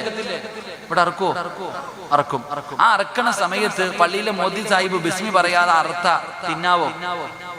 ആർക്കെങ്കിലും കൊടുക്കാൻ പാടുണ്ടോ? എന്ത് ചെയ്യണം അതിനെ? പോത്തല്ലേ, അറുത്തില്ലേ, ഇനിയിപ്പോ കളയാൻ പറ്റുമോ? തിന്നേക്കാ ഇല്ലേ? അള്ളാഹിന് വേണ്ടി അർത്ഥ മൃഗമല്ലേ? വലിയ പെരുന്നാളിന് ഇസ്മായിൽ നബി അലിഹിസ്സലാമിനെ ഇബ്രാഹിം നബി അറക്കാൻ പോയതുപോലെ അതിന് പകരം അറക്കണതല്ലേ? അപ്പൊ അള്ളാഹുവിന് വേണ്ടി അർത്ഥതാണ്. പക്ഷെ ബിസ്മി പറഞ്ഞില്ല എങ്കിൽ എന്ത് ചെയ്യണം? എന്റെ തമ്പുരാനെ എന്തെങ്കിലും ഒന്ന് പറ മനുഷ്യന്മാരെ, എന്ത് ചെയ്യണം? എന്ത് ചെയ്യണം? എടാ ഇവിടെ പള്ളിയിലിട്ടൊരു പോത്തിനെ അറക്കാല്ലേ ഇപ്പൊ ഇവിടെ ഇല്ലേ? മറ്റേനല്ലേ പറ്റാത്തത്? പോട്ടെ. വലിയ പെരുന്നാളിന്റെ അന്ന് ഈ പള്ളിപ്പറമ്പിലിട്ടൊരു പോത്തിനെ അറുത്തു. പക്ഷെ അറുത്ത മനുഷ്യൻ എന്ത് ചെയ്തില്ല? ബിസ്മി പറഞ്ഞില്ല. എന്ത് ചെയ്യണം അതിനെ? എന്ത് ചെയ്യണം? മസല പറ. എന്ത് ചെയ്യണം മനുഷ്യ?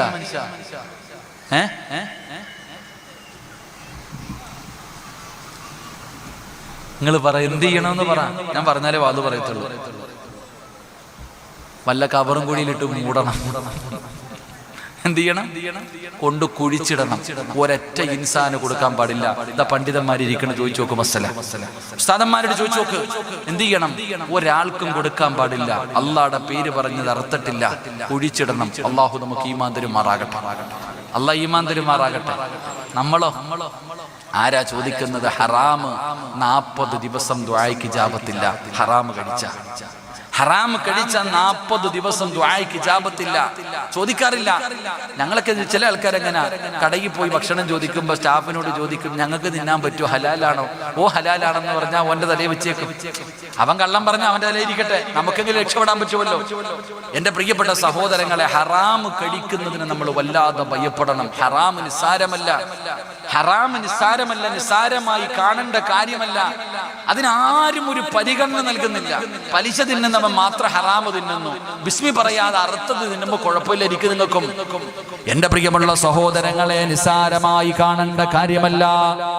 മഹാനായ നബി മുഹമ്മദ് മുസ്തഫ സല്ലല്ലാഹു അലൈഹി വസല്ലമ തങ്ങളാണ് പറയുന്നത്, നിങ്ങൾ ഹറാം കഴിക്കരുത്.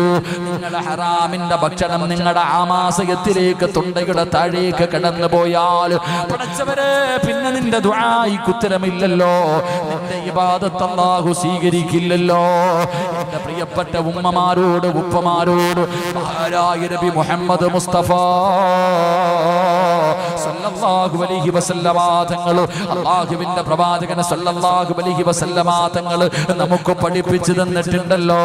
മഹാനായ പ്രവാചകൻ സല്ലല്ലാഹു അലൈഹി വസല്ലമ തങ്ങൾ, അല്ലാഹുവിന്റെ റസൂൽ മസ്ജിദുൻ നബവിയിൽ നമസ്കാരം നടക്കുകയാ. അല്ലാഹുവിന്റെ പ്രവാചകൻ മസ്ജിദുൻ നബവിയിൽ നമസ്കാരം കഴിഞ്ഞു. എല്ലാ ദിവസവും സുബഹി നമസ്കാരം കഴിയുമ്പോ പള്ളിയിൽ നിന്നൊരു സഹാബി ഇറങ്ങി ഓടുകയാ. അല്ലാഹുവിന്റെ പ്രവാചകൻ സല്ലല്ലാഹു അലൈഹി വസല്ലമ തങ്ങൾ ഓരോ ദിവസവും കാണുകയാണ്. പള്ളിയിൽ നിന്ന് ഇറങ്ങി പോകുന്ന സ്വഹാബിയെ കാണുകയാണ്. അല്ലാഹുവിന്റെ റസൂൽ അവസാനം ഒരു ദിവസം പള്ളിയിൽ നിന്ന് ഇറങ്ങി പോകുമ്പോ റസൂലുള്ള വിളിക്കുന്നു, അബൂ ദുജാന, എന്തിനാ നീ പള്ളിയിൽ നിന്ന് ഇറങ്ങി ഓടുന്നത്? നിനക്ക് ദുആ ചെയ്യാനൊന്നുമില്ല, അല്ലാഹുവിനോട് ദുആ ചെയ്യാനൊന്നുമില്ല. നമസ്കാരം കഴിഞ്ഞാൽ ദുആയ്ക്ക് ഉത്തരം കിട്ടുന്ന സമയമാണല്ലോ. അബൂ ദുജാന റളിയല്ലാഹു തആല അൻഹു പറയുന്നു, നബിയേ, യാ റസൂലല്ലാഹ്, അല്ലാഹുവിന്റെ പ്രവാചകരെ, എന്തിനാണ് നമസ്കാരം കഴിഞ്ഞ് പെട്ടെന്ന് ഇറങ്ങി ഓടുന്നതെന്നറിയുമോ? എന്റെ വീടിന്റെ പരിസരത്ത് അയൽവാസിയുടെ ഒരു ഈന്തപ്പന മരം നിൽക്കുന്നുണ്ട് നബിയേ. ആ ഈന്തപ്പന മരത്തിന്റെ ഒരു ഭാഗം എന്റെ വീട്ടിലേക്ക് ചാഞ്ഞു നിൽക്കുകയാ, എന്റെ വീടിന്റെ മുന്നിലേക്ക് ചാഞ്ഞു നിൽക്കുകയാ.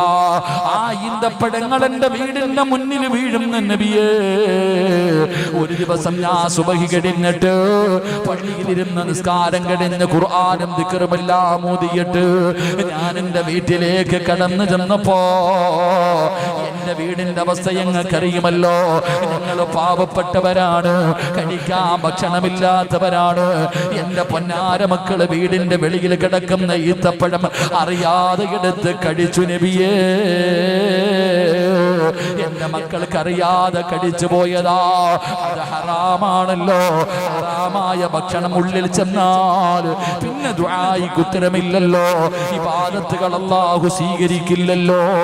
അതുകൊണ്ട് യാ റസൂലല്ലാഹ്, എന്തിനാണ് സുബഹി നമസ്കാരം കഴിഞ്ഞ ഉടനെ ഞാൻ എഴുന്നേറ്റ് ഓടുന്നത് എന്തിനെന്നറിയുമോ? എന്റെ മക്കള് ഉണരുന്നതിന് മുമ്പേ വീട്ടിൽ ചെല്ലാറ്, എന്റെ മക്കളെ ഉറക്കത്തിൽ നിന്ന് എഴുന്നേക്കുന്നതിന് മുമ്പ് എന്റെ വീട്ടിൽ ചെന്നിട്ട് വീടിന്റെ മുറ്റത്ത് കിടക്കുന്ന ഈത്തപ്പഴങ്ങൾ മുഴുവനും ഞാൻ അവിടെ നിന്ന് പറക്കിയെടുക്കുകയാണ്.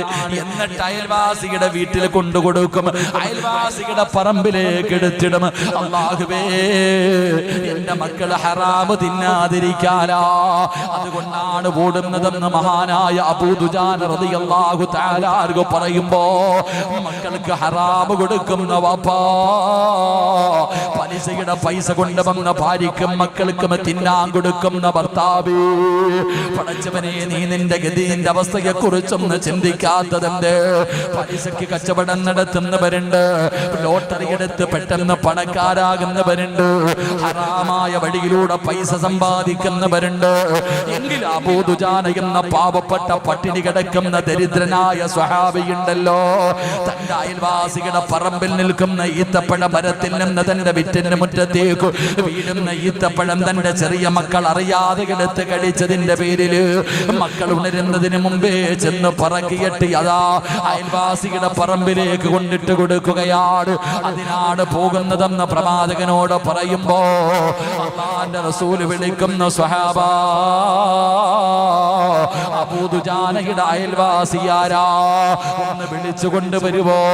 അല്ലാഹുവിന്റെ പ്രവാചകൻ അവിടുന്ന് സ്വഹാബികളോട് പറയുമ്പോ അബൂ ദുജാന റളിയല്ലാഹു തആല അൻഹുവിന്റെ അയൽവാസിയായ മനുഷ്യർ ലോകത്തിന്റെ നേതാവിന്റെ മുന്നിലേക്ക് കൊണ്ടുവരികയാണ്, അല്ലാഹുവിന്റെ പ്രവാചകന്റെ മുന്നിലേക്ക് കൊണ്ടുവരികയാണ്. റസൂലുള്ളാഹി ചോദിക്കുകയാ, മനുഷ്യ,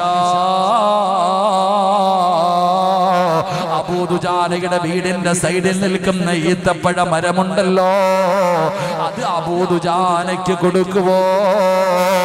സ്വർഗത്തില് 10 മരം ഞാൻ തരാ. അല്ലാഹുവിന്റെ റസൂൽ അവിടെന്ന് പറയുകയാണ്, ആ ഒരു ഈത്തപ്പഴ മരം എനിക്ക് നൽകിയാൽ സ്വർഗത്തിൽ ഞാൻ നിനക്ക് 10 ഈത്തപ്പഴ മരം ഞാൻ വാങ്ങിത്തരാ. സുബ്ഹാനല്ലാഹ്, അവനൊരു മുനാഫിക്കാ. അബൂ ദുജാനയുടെ അയൽവാസി ഒരു മുനാഫിക്കായിരുന്നു. അവൻ പറഞ്ഞ മറുപടി എന്തെന്നറിയോ? നബിയേ,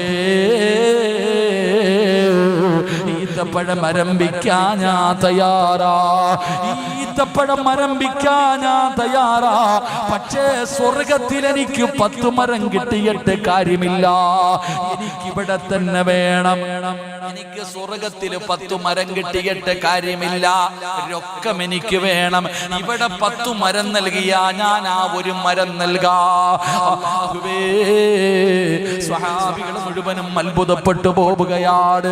അല്ലാഹുവിന്റെ റസൂലിന്റെ മുന്നിൽ അവൻ പറയുമ്പോ മഹാനായ സയ്യിദുനാ അബൂബക്കർ സിദ്ദീഖ് റളിയല്ലാഹു തആല അൻഹു അല്ലാഹുവിന്റെ റസൂലിനോട് ചോദിക്കുന്നു, നബിയേ, യാ റസൂലല്ലാഹ്,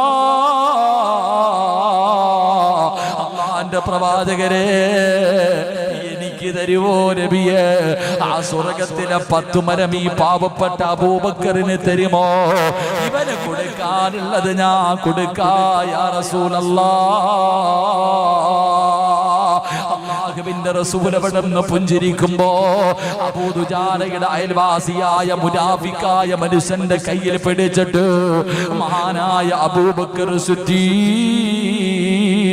സിദ്ദീഖ് റളിയല്ലാഹു തആല അൻഹു തന്റെ ഈന്തപ്പന തോട്ടത്തിലേക്ക് കൊണ്ടുപോയി നിർത്തിയിട്ട് അവിടെന്ന് പറയുകയാ, ഏതാടാ നിനക്ക് വേണ്ടത്?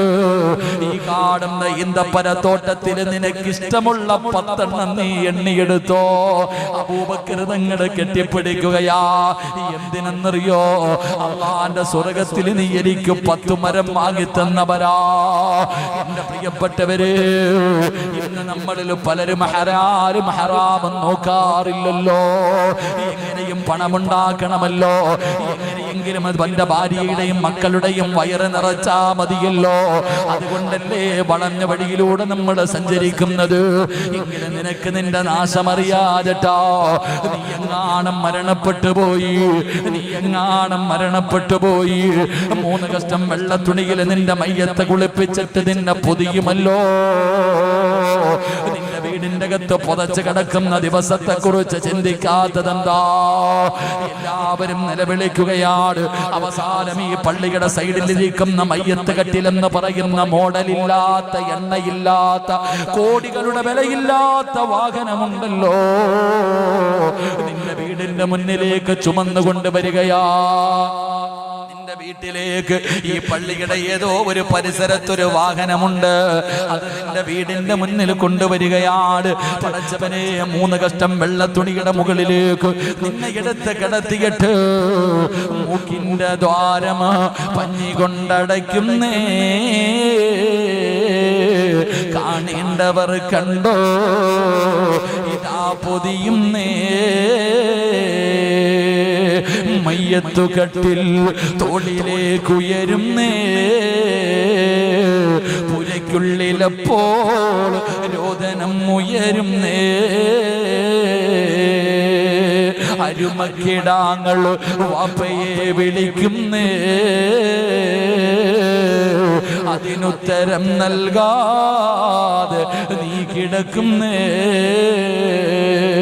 എല്ലാവരും കൂടെ ആ മയ്യത്ത് കട്ടിലെടുത്ത് വെച്ചിട്ട് നിന്നെ ചുമന്നുകൊണ്ട് വരികയാണ്. പള്ളികൾ കൊണ്ടുവന്ന് നമസ്കാരം കഴിഞ്ഞു. ഒരുക്കിയിട്ടിരിക്കുന്ന പള്ളിപ്പറമ്പില് 6 അടി മണ്ണെന്ന് പറയുന്ന ഖബറുണ്ടല്ലോ. ആ ഖബറിന്റെ അകത്തേക്ക് നിന്റെ മയ്യത്തിറക്കി വെച്ചു. എന്നിട്ട് എല്ലാവരും മിൻഹാ ഖലഖിനാകും വഫീഹാ നുഈദുകും വമിൻഹാ നുഖ്രിജുകും താറത്തൻ നുഖ്റാ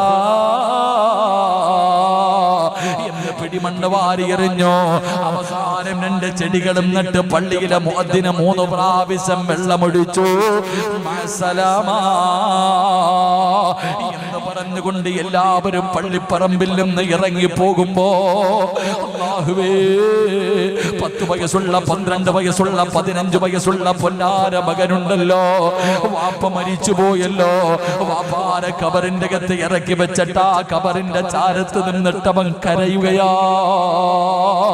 വാപ്പയുടെയും ഉമ്മയുടെയും ഖബറിന്റെ ചാരത്ത് നിന്നിട്ട് ആ പൊന്നാര മകൻ നെഞ്ചു പൊട്ടിയിട്ട് റബ്ബിനെ വിളിക്കുന്നു. അല്ലാ, എന്റെ വാപ്പയ്ക്ക് പുറത്തു കൊടുക്കണേ അല്ലാ. എന്റെ വാപ്പാടെ ഖബർ സ്വർഗമാക്കണേ അല്ലാ. എന്റെ ഉമ്മയുടെ മണ്ണറ മണിയറയാക്കണേ അല്ലാ. ഖബറിന്റെ ചാരത്ത് നിന്ന് നെഞ്ചു പൊട്ടിയിട്ട് കരഞ്ഞിട്ട് ദുആ ചെയ്യുമ്പോ അല്ലാഹു വിളിച്ചു പറയുന്നു, മോനെ, നിന്റെ ദുആ സ്വീകരിക്കില്ലടാ. മോനെ, നീ ചെറിയവനാണെങ്കിലും നിന്റെ ദുആ സ്വീകരിക്കില്ല. കാരണം നീ ധരിച്ചിരിക്കുന്നത് ഹറാമാ. നിന്റെ ശരീരത്തിലൂടെ ഓടുന്ന രക്തം ഹറാമാ. നീ തിന്നതും കുടിച്ചതും ഹറാമാ. ഹറാമ തിന്നവന്റെ ദുആയ്ക്ക് ഉത്തരമില്ലല്ലോ.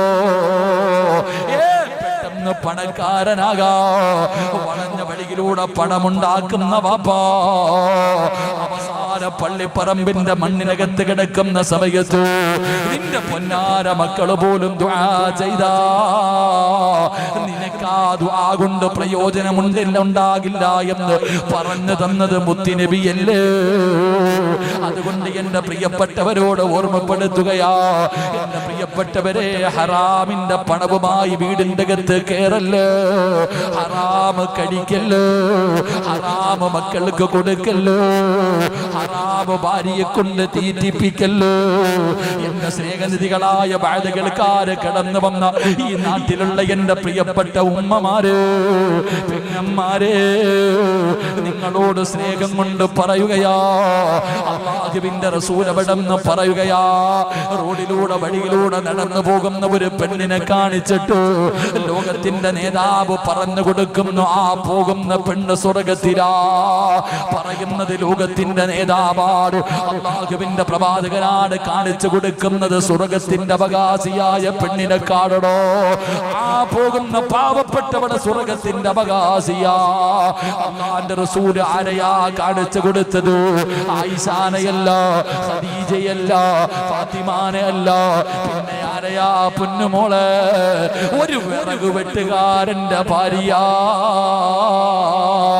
വിറക് വെട്ടിയിട്ട് ജീവിക്കുന്ന ഒരു പാവപ്പെട്ടവന്റെ ഭാര്യയെ കാണിച്ചിട്ട് ലോകത്തിന്റെ നേതാവ് കാണിച്ചു കൊടുക്കുന്ന സ്വർഗത്തിന്റെ അവകാശിയാ. പെണ്ണുങ്ങൾക്ക് അത്ഭുതമായി, ഇവളെന്ത് നന്മയാ ചെയ്യുന്നത്? റസൂലുള്ളാഹിയല്ലേ പറഞ്ഞത്? സഹാബി വനിതകളായ പെണ്ണുങ്ങൾ മുഴുവനും ആ പെണ്ണിന്റെ ചാരത്തേക്ക് ഓടിച്ചെന്നു. എന്നിട്ട് അവിടെന്ന് പറയുന്നു, മുത്തുനബി പറഞ്ഞു, നീ സ്വർഗത്തിലാണെന്ന്. നീ എന്ത് സൽക്കർമ്മമാ ചെയ്യുന്നത്?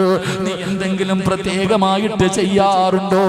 ആ പെണ്ണ് പറഞ്ഞു, നമസ്കാരം കുറവാ, ദിക്റുകൾ കുറവാ, ഒരുപാട് സൽക്കർമ്മമൊന്നും എന്റെ ജീവിതത്തിലില്ല. പിന്നെ ഞാൻ ഒരേ ഒരു കാര്യം ചെയ്യാറുണ്ട്, എല്ലാ ദിവസവും ഞാൻ പ്രത്യേകമായിട്ട് ഒരേ ഒരു കാര്യം ചെയ്യും. എന്തേ കാര്യമെന്നറിയോ? രാവിലെ വിറക് വെട്ടുന്നതിന് വേണ്ടി ജോലിക്ക് പോകാ. തന്റെ പ്രിയപ്പെട്ട ഭർത്താവ് വീടിന്റെ വെളിയിലിറങ്ങുമ്പോ ഈ പെണ്ണ് ഭർത്താവിന്റെ കയ്യിൽ പിടിക്കുകയാ. ടാറ്റ കൊടുക്കാനല്ല, ചുംബനം കൊടുക്കാനല്ല, രാവിലെ ജോലിക്ക് വേണ്ടി ഇറങ്ങി പോകുന്ന പ്രിയപ്പെട്ട ഭർത്താവിന്റെ കയ്യിൽ പിടിച്ചിട്ട് ആ സ്വാലികത്തായ പെണ്ണ് പറയുന്ന വാക്കെന്തെന്നറിയോ? ഹറാമിന്റെ ഭക്ഷണം കൊണ്ടുവരല്ലേ,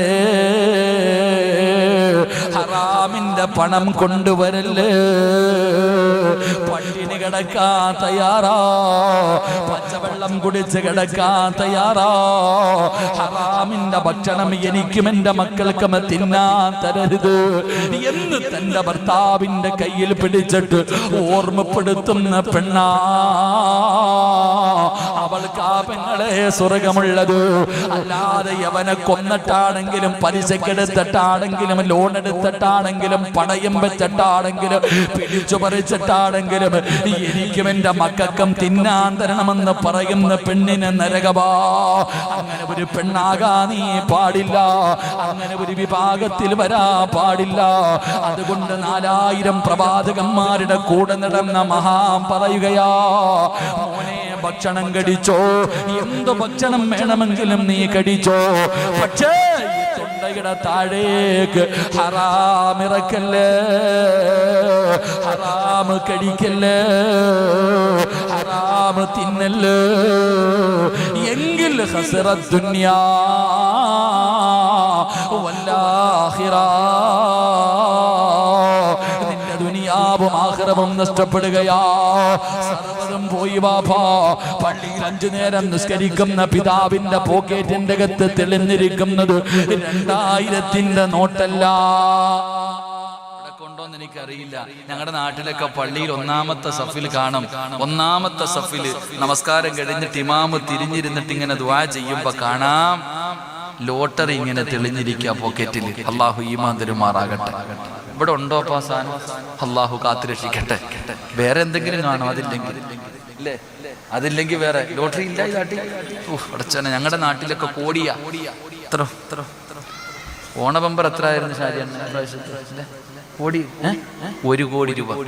ഞാൻ ഇങ്ങനെ ചിന്തിക്കാറുണ്ട്, പലപ്പോഴും എൻ്റെ അടുത്ത് വന്ന് ചോദിച്ചിട്ടുണ്ട് ലോട്ടറി വേണോന്ന്.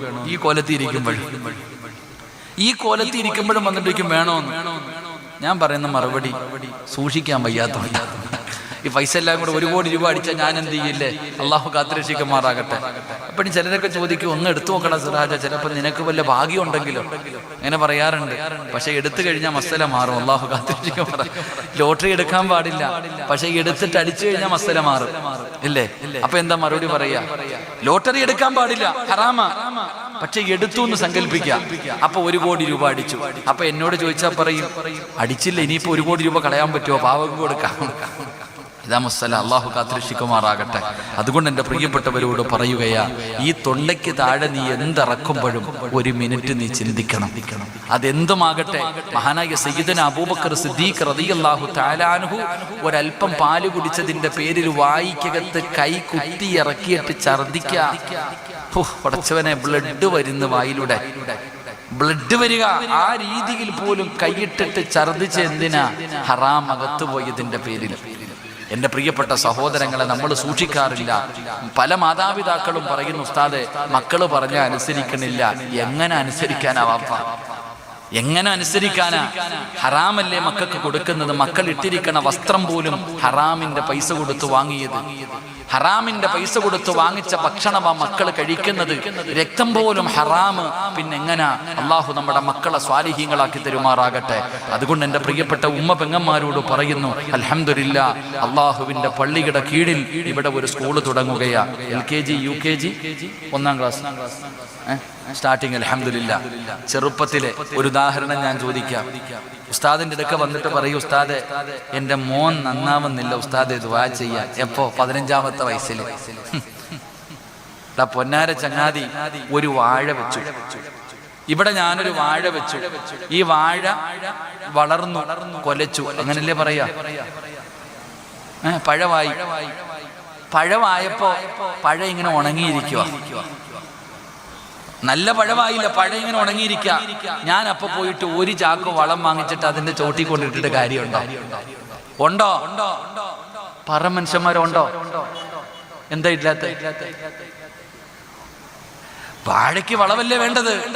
വാഴ കൊലച്ചു നിൽക്കുമ്പോ 1 ചാക്ക് വളം കൊണ്ടുവന്ന് അതിന്റെ ചുവട്ടിയിട്ടിട്ട് രാവിലെയും വൈകിട്ടും ടാങ്ക് ഇട്ട് വെള്ളം അടിക്കുക. കാര്യമുണ്ടോ?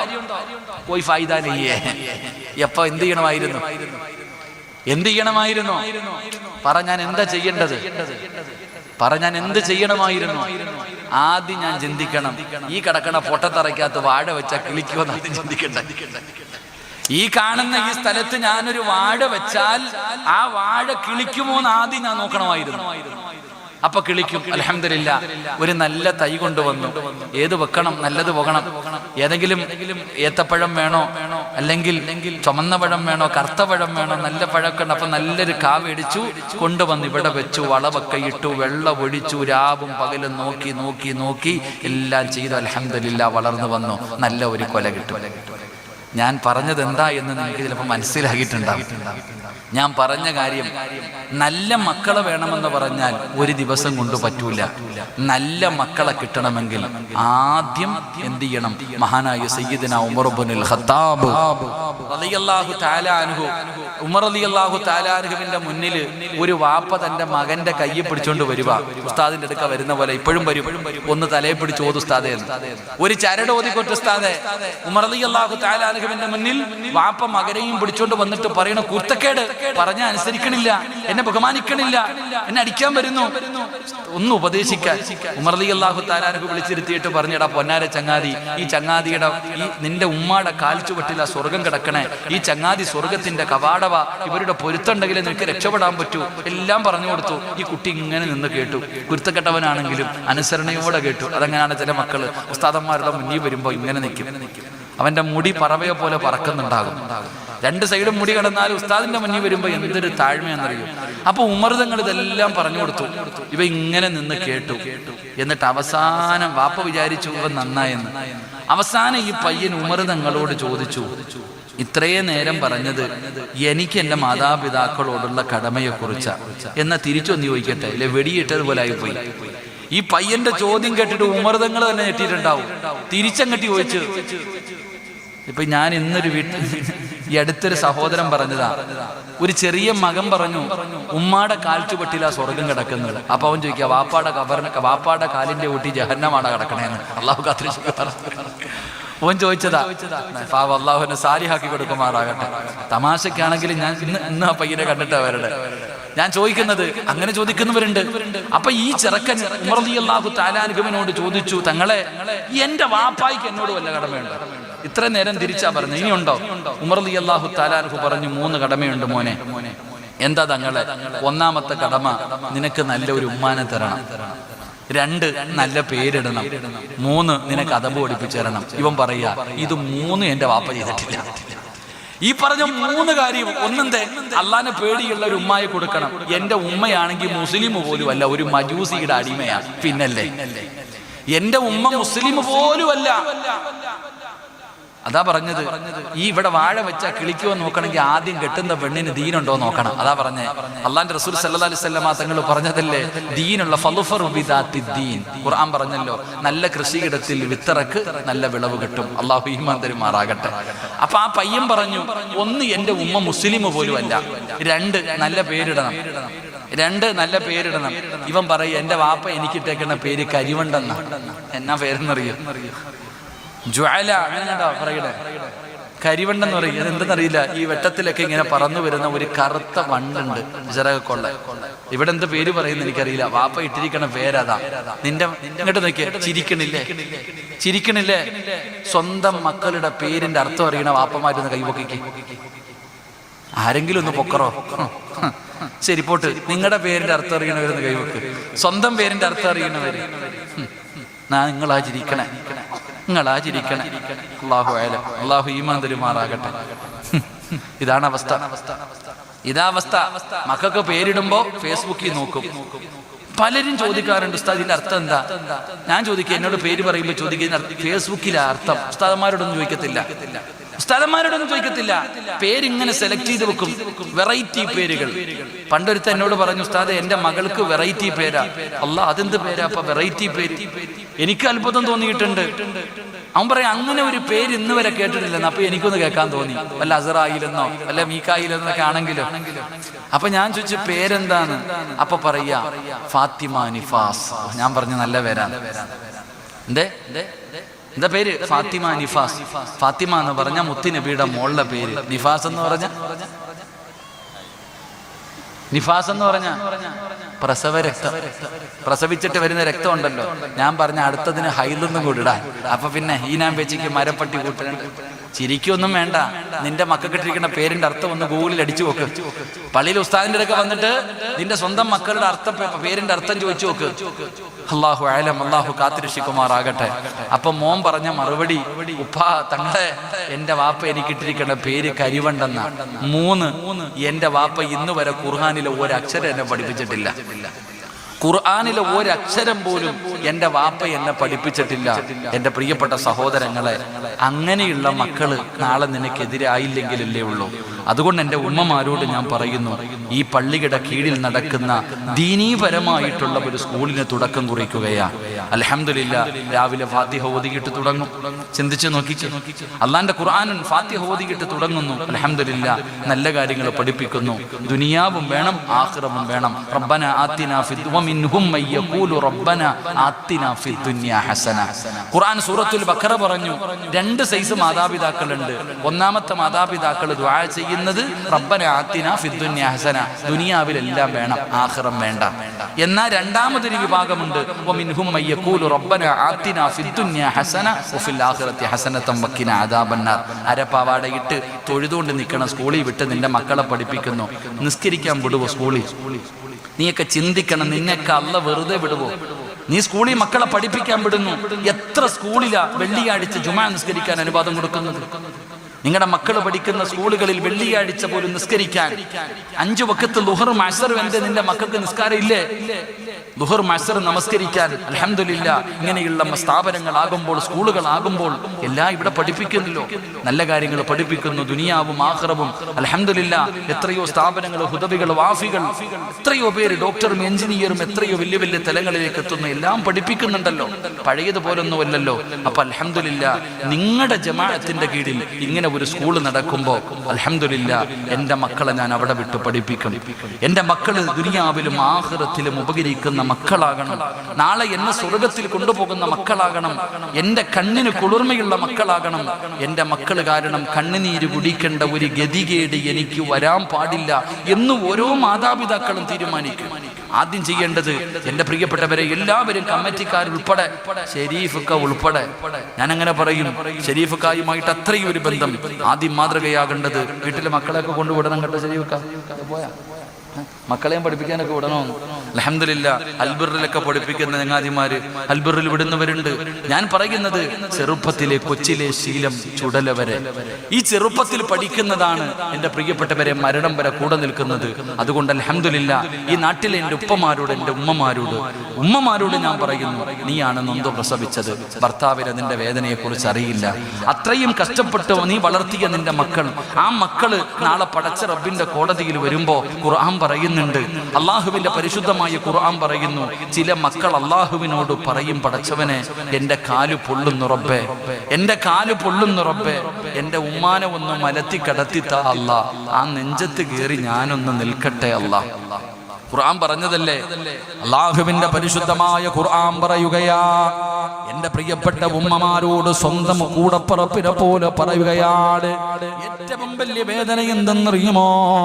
നാളെ പടച്ച റബ്ബിന്റെ പരലോകത്ത് വെച്ചിട്ട് ഞാൻ നിങ്ങളോട് ഓർമ്മപ്പെടുത്തുകയാണ്, ദുനിയാവും ആഖിറവും നമുക്ക് വേണം, രണ്ട് വിദ്യാഭ്യാസവും നമുക്ക് വേണം. നമ്മുടെ മക്കളെ നല്ലതുപോലെ പഠിപ്പിക്ക്. ഈ പള്ളിയുടെ കീഴിൽ നടക്കുന്ന സ്ഥാപനം അൽഹംദുലില്ലാ അത് എല്ലാം ജമാഅത്തിന്റെ കീഴിൽ നല്ല മേൽനോട്ടത്തിലാണ് നടക്കുന്നത്. നിന്റെ മക്കളെ ഖുർആൻ ഓതാൻ പഠിപ്പിക്ക്, ഇംഗ്ലീഷ് വായിക്കാൻ പഠിപ്പിക്ക്. നിന്റെ മക്കൾക്ക് എല്ലാ കാര്യങ്ങളും, മാതാപിതാക്കളോടുള്ള കടമ എന്താണ്, കടപ്പാടെന്താണ്, എല്ലാ കാര്യങ്ങളും ഇവിടെ നിന്ന് പഠിക്കുകയാണ്. അങ്ങനെ മക്കൾ പഠിച്ചു വളർന്നു കഴിഞ്ഞാൽ നിന്റെ മക്കൾ നല്ല നിലയിലാകുമ്പോ പടച്ചവനെ നിന്നെ പൊന്നുപോലെ നോക്കുമല്ലോ, നിനക്ക് വേണ്ടി ദുആ ചെയ്യുമല്ലോ, നിനക്ക് വേണ്ടി ഖിദ്മത്ത് ചെയ്യുമല്ലോ, നാളെ നിന്റെ കയ്യിൽ പിടിച്ചുകൊണ്ട് സ്വർഗത്തിൽ കൊണ്ടുപോകുമല്ലോ. അല്ലാഹുവിന്റെ സ്വർഗത്തിന്റെ മുന്നിൽ നിന്നുകൊണ്ട് മക്കളെ വാശി പിടിക്കുകയാണ്, എന്റെ മാതാപിതാക്കൾക്ക് സ്വർഗം കൊടുക്കാതെ ഞാൻ സ്വർഗത്തിൽ പോകില്ല അല്ലാ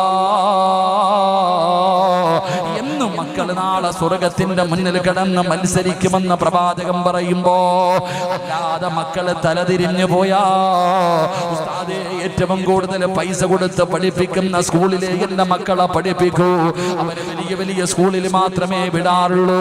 അങ്ങനെ നിന്റെ മക്കളെ പഠിപ്പിച്ചിട്ട് അവസാന തലതിരിഞ്ഞിട്ട് ഈ ദുനിയാവിൽ കിടന്ന് കണ്ണുനീരാ, ഈ ദുനിയാവിൽ കിടന്ന് കണ്ണുനീരാ, അവസാനം എങ്ങനെയെങ്കിലും ഇവിടെ കിടന്ന് മരിച്ചുപോയി, അത് കഴിഞ്ഞാലെങ്കിലും നിനക്ക് സമാധാനമുണ്ടോ?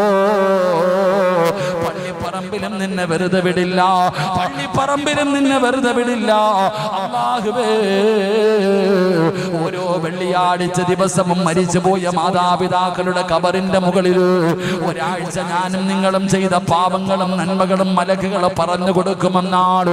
അങ്ങനെ അവസാന പള്ളിപ്പറമ്പിൽ കിടക്കുന്ന ഖബറാളികളുടെ മുന്നിൽ നിന്റെ മോന് കള്ളുകുടിയനാണ്, വ്യഭിചാരിയാണ്, പലിശ തിന്നുന്നവനാ, നിസ്കരിക്കാത്തവനാ എന്ന് മലക്കുകൾ നിന്റെ ഖബറിന്റെ ചാരത്ത് വന്ന് നിന്ന് പറയുമ്പോ കിടക്കുന്ന ഖബറാളികൾ കേൾക്കുകയാണ്, നാണം കെട്ട് നീ ഖബറിന്റെ അകത്ത് തലകുനിക്കുകയാ, അവിടെയും നിനക്ക് സമാധാനമില്ല. നാളെ പരലോകത്തേക്ക് കടന്നു വരുമ്പോ മക്കള് പറയുന്നു, അല്ലാ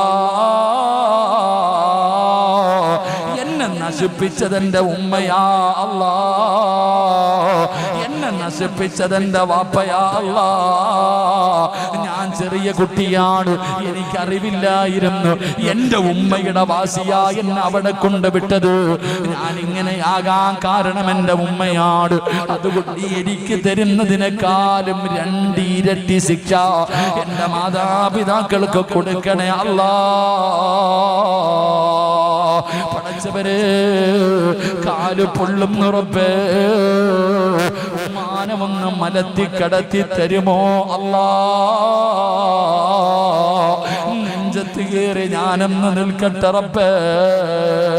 എന്റെ ഉമ്മയുടെയും വാപ്പയുടെയും നന്മ മുഴുവനും എടുത്ത് എനിക്കിതാ എന്റെ പാപം മുഴുവനും അവരുടെ തലയിൽ കെട്ടിവെച്ചിട്ട് അവരെ നീ നരകത്തിലേക്ക് വലിച്ചെറിയൂ എന്നും മക്കള് പറയുന്ന ഒരു ദിവസം വരാനുണ്ടെന്ന് പറഞ്ഞത് സിറാജല്ല, അള്ളയാ പറഞ്ഞത്, അള്ളയാ പറഞ്ഞത്, അള്ളാഹുവിന്റെ ഖുർആനാ പറയുന്നത്.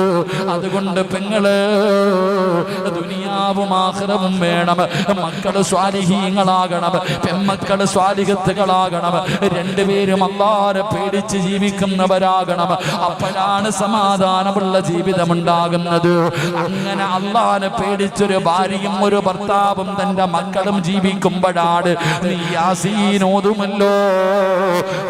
അസ്വാജുഹും ഫീ ദിലാലിൻ അലൽ അറായികി മുത്തഖിഊൻ ലഹും ഫീഹാ ഫാകിഹത്തുൻ വലഹും മാ യദ്ഊൻ സലാമുൻ ഖൗലൻ മിർ റബ്ബിർ റഹീം.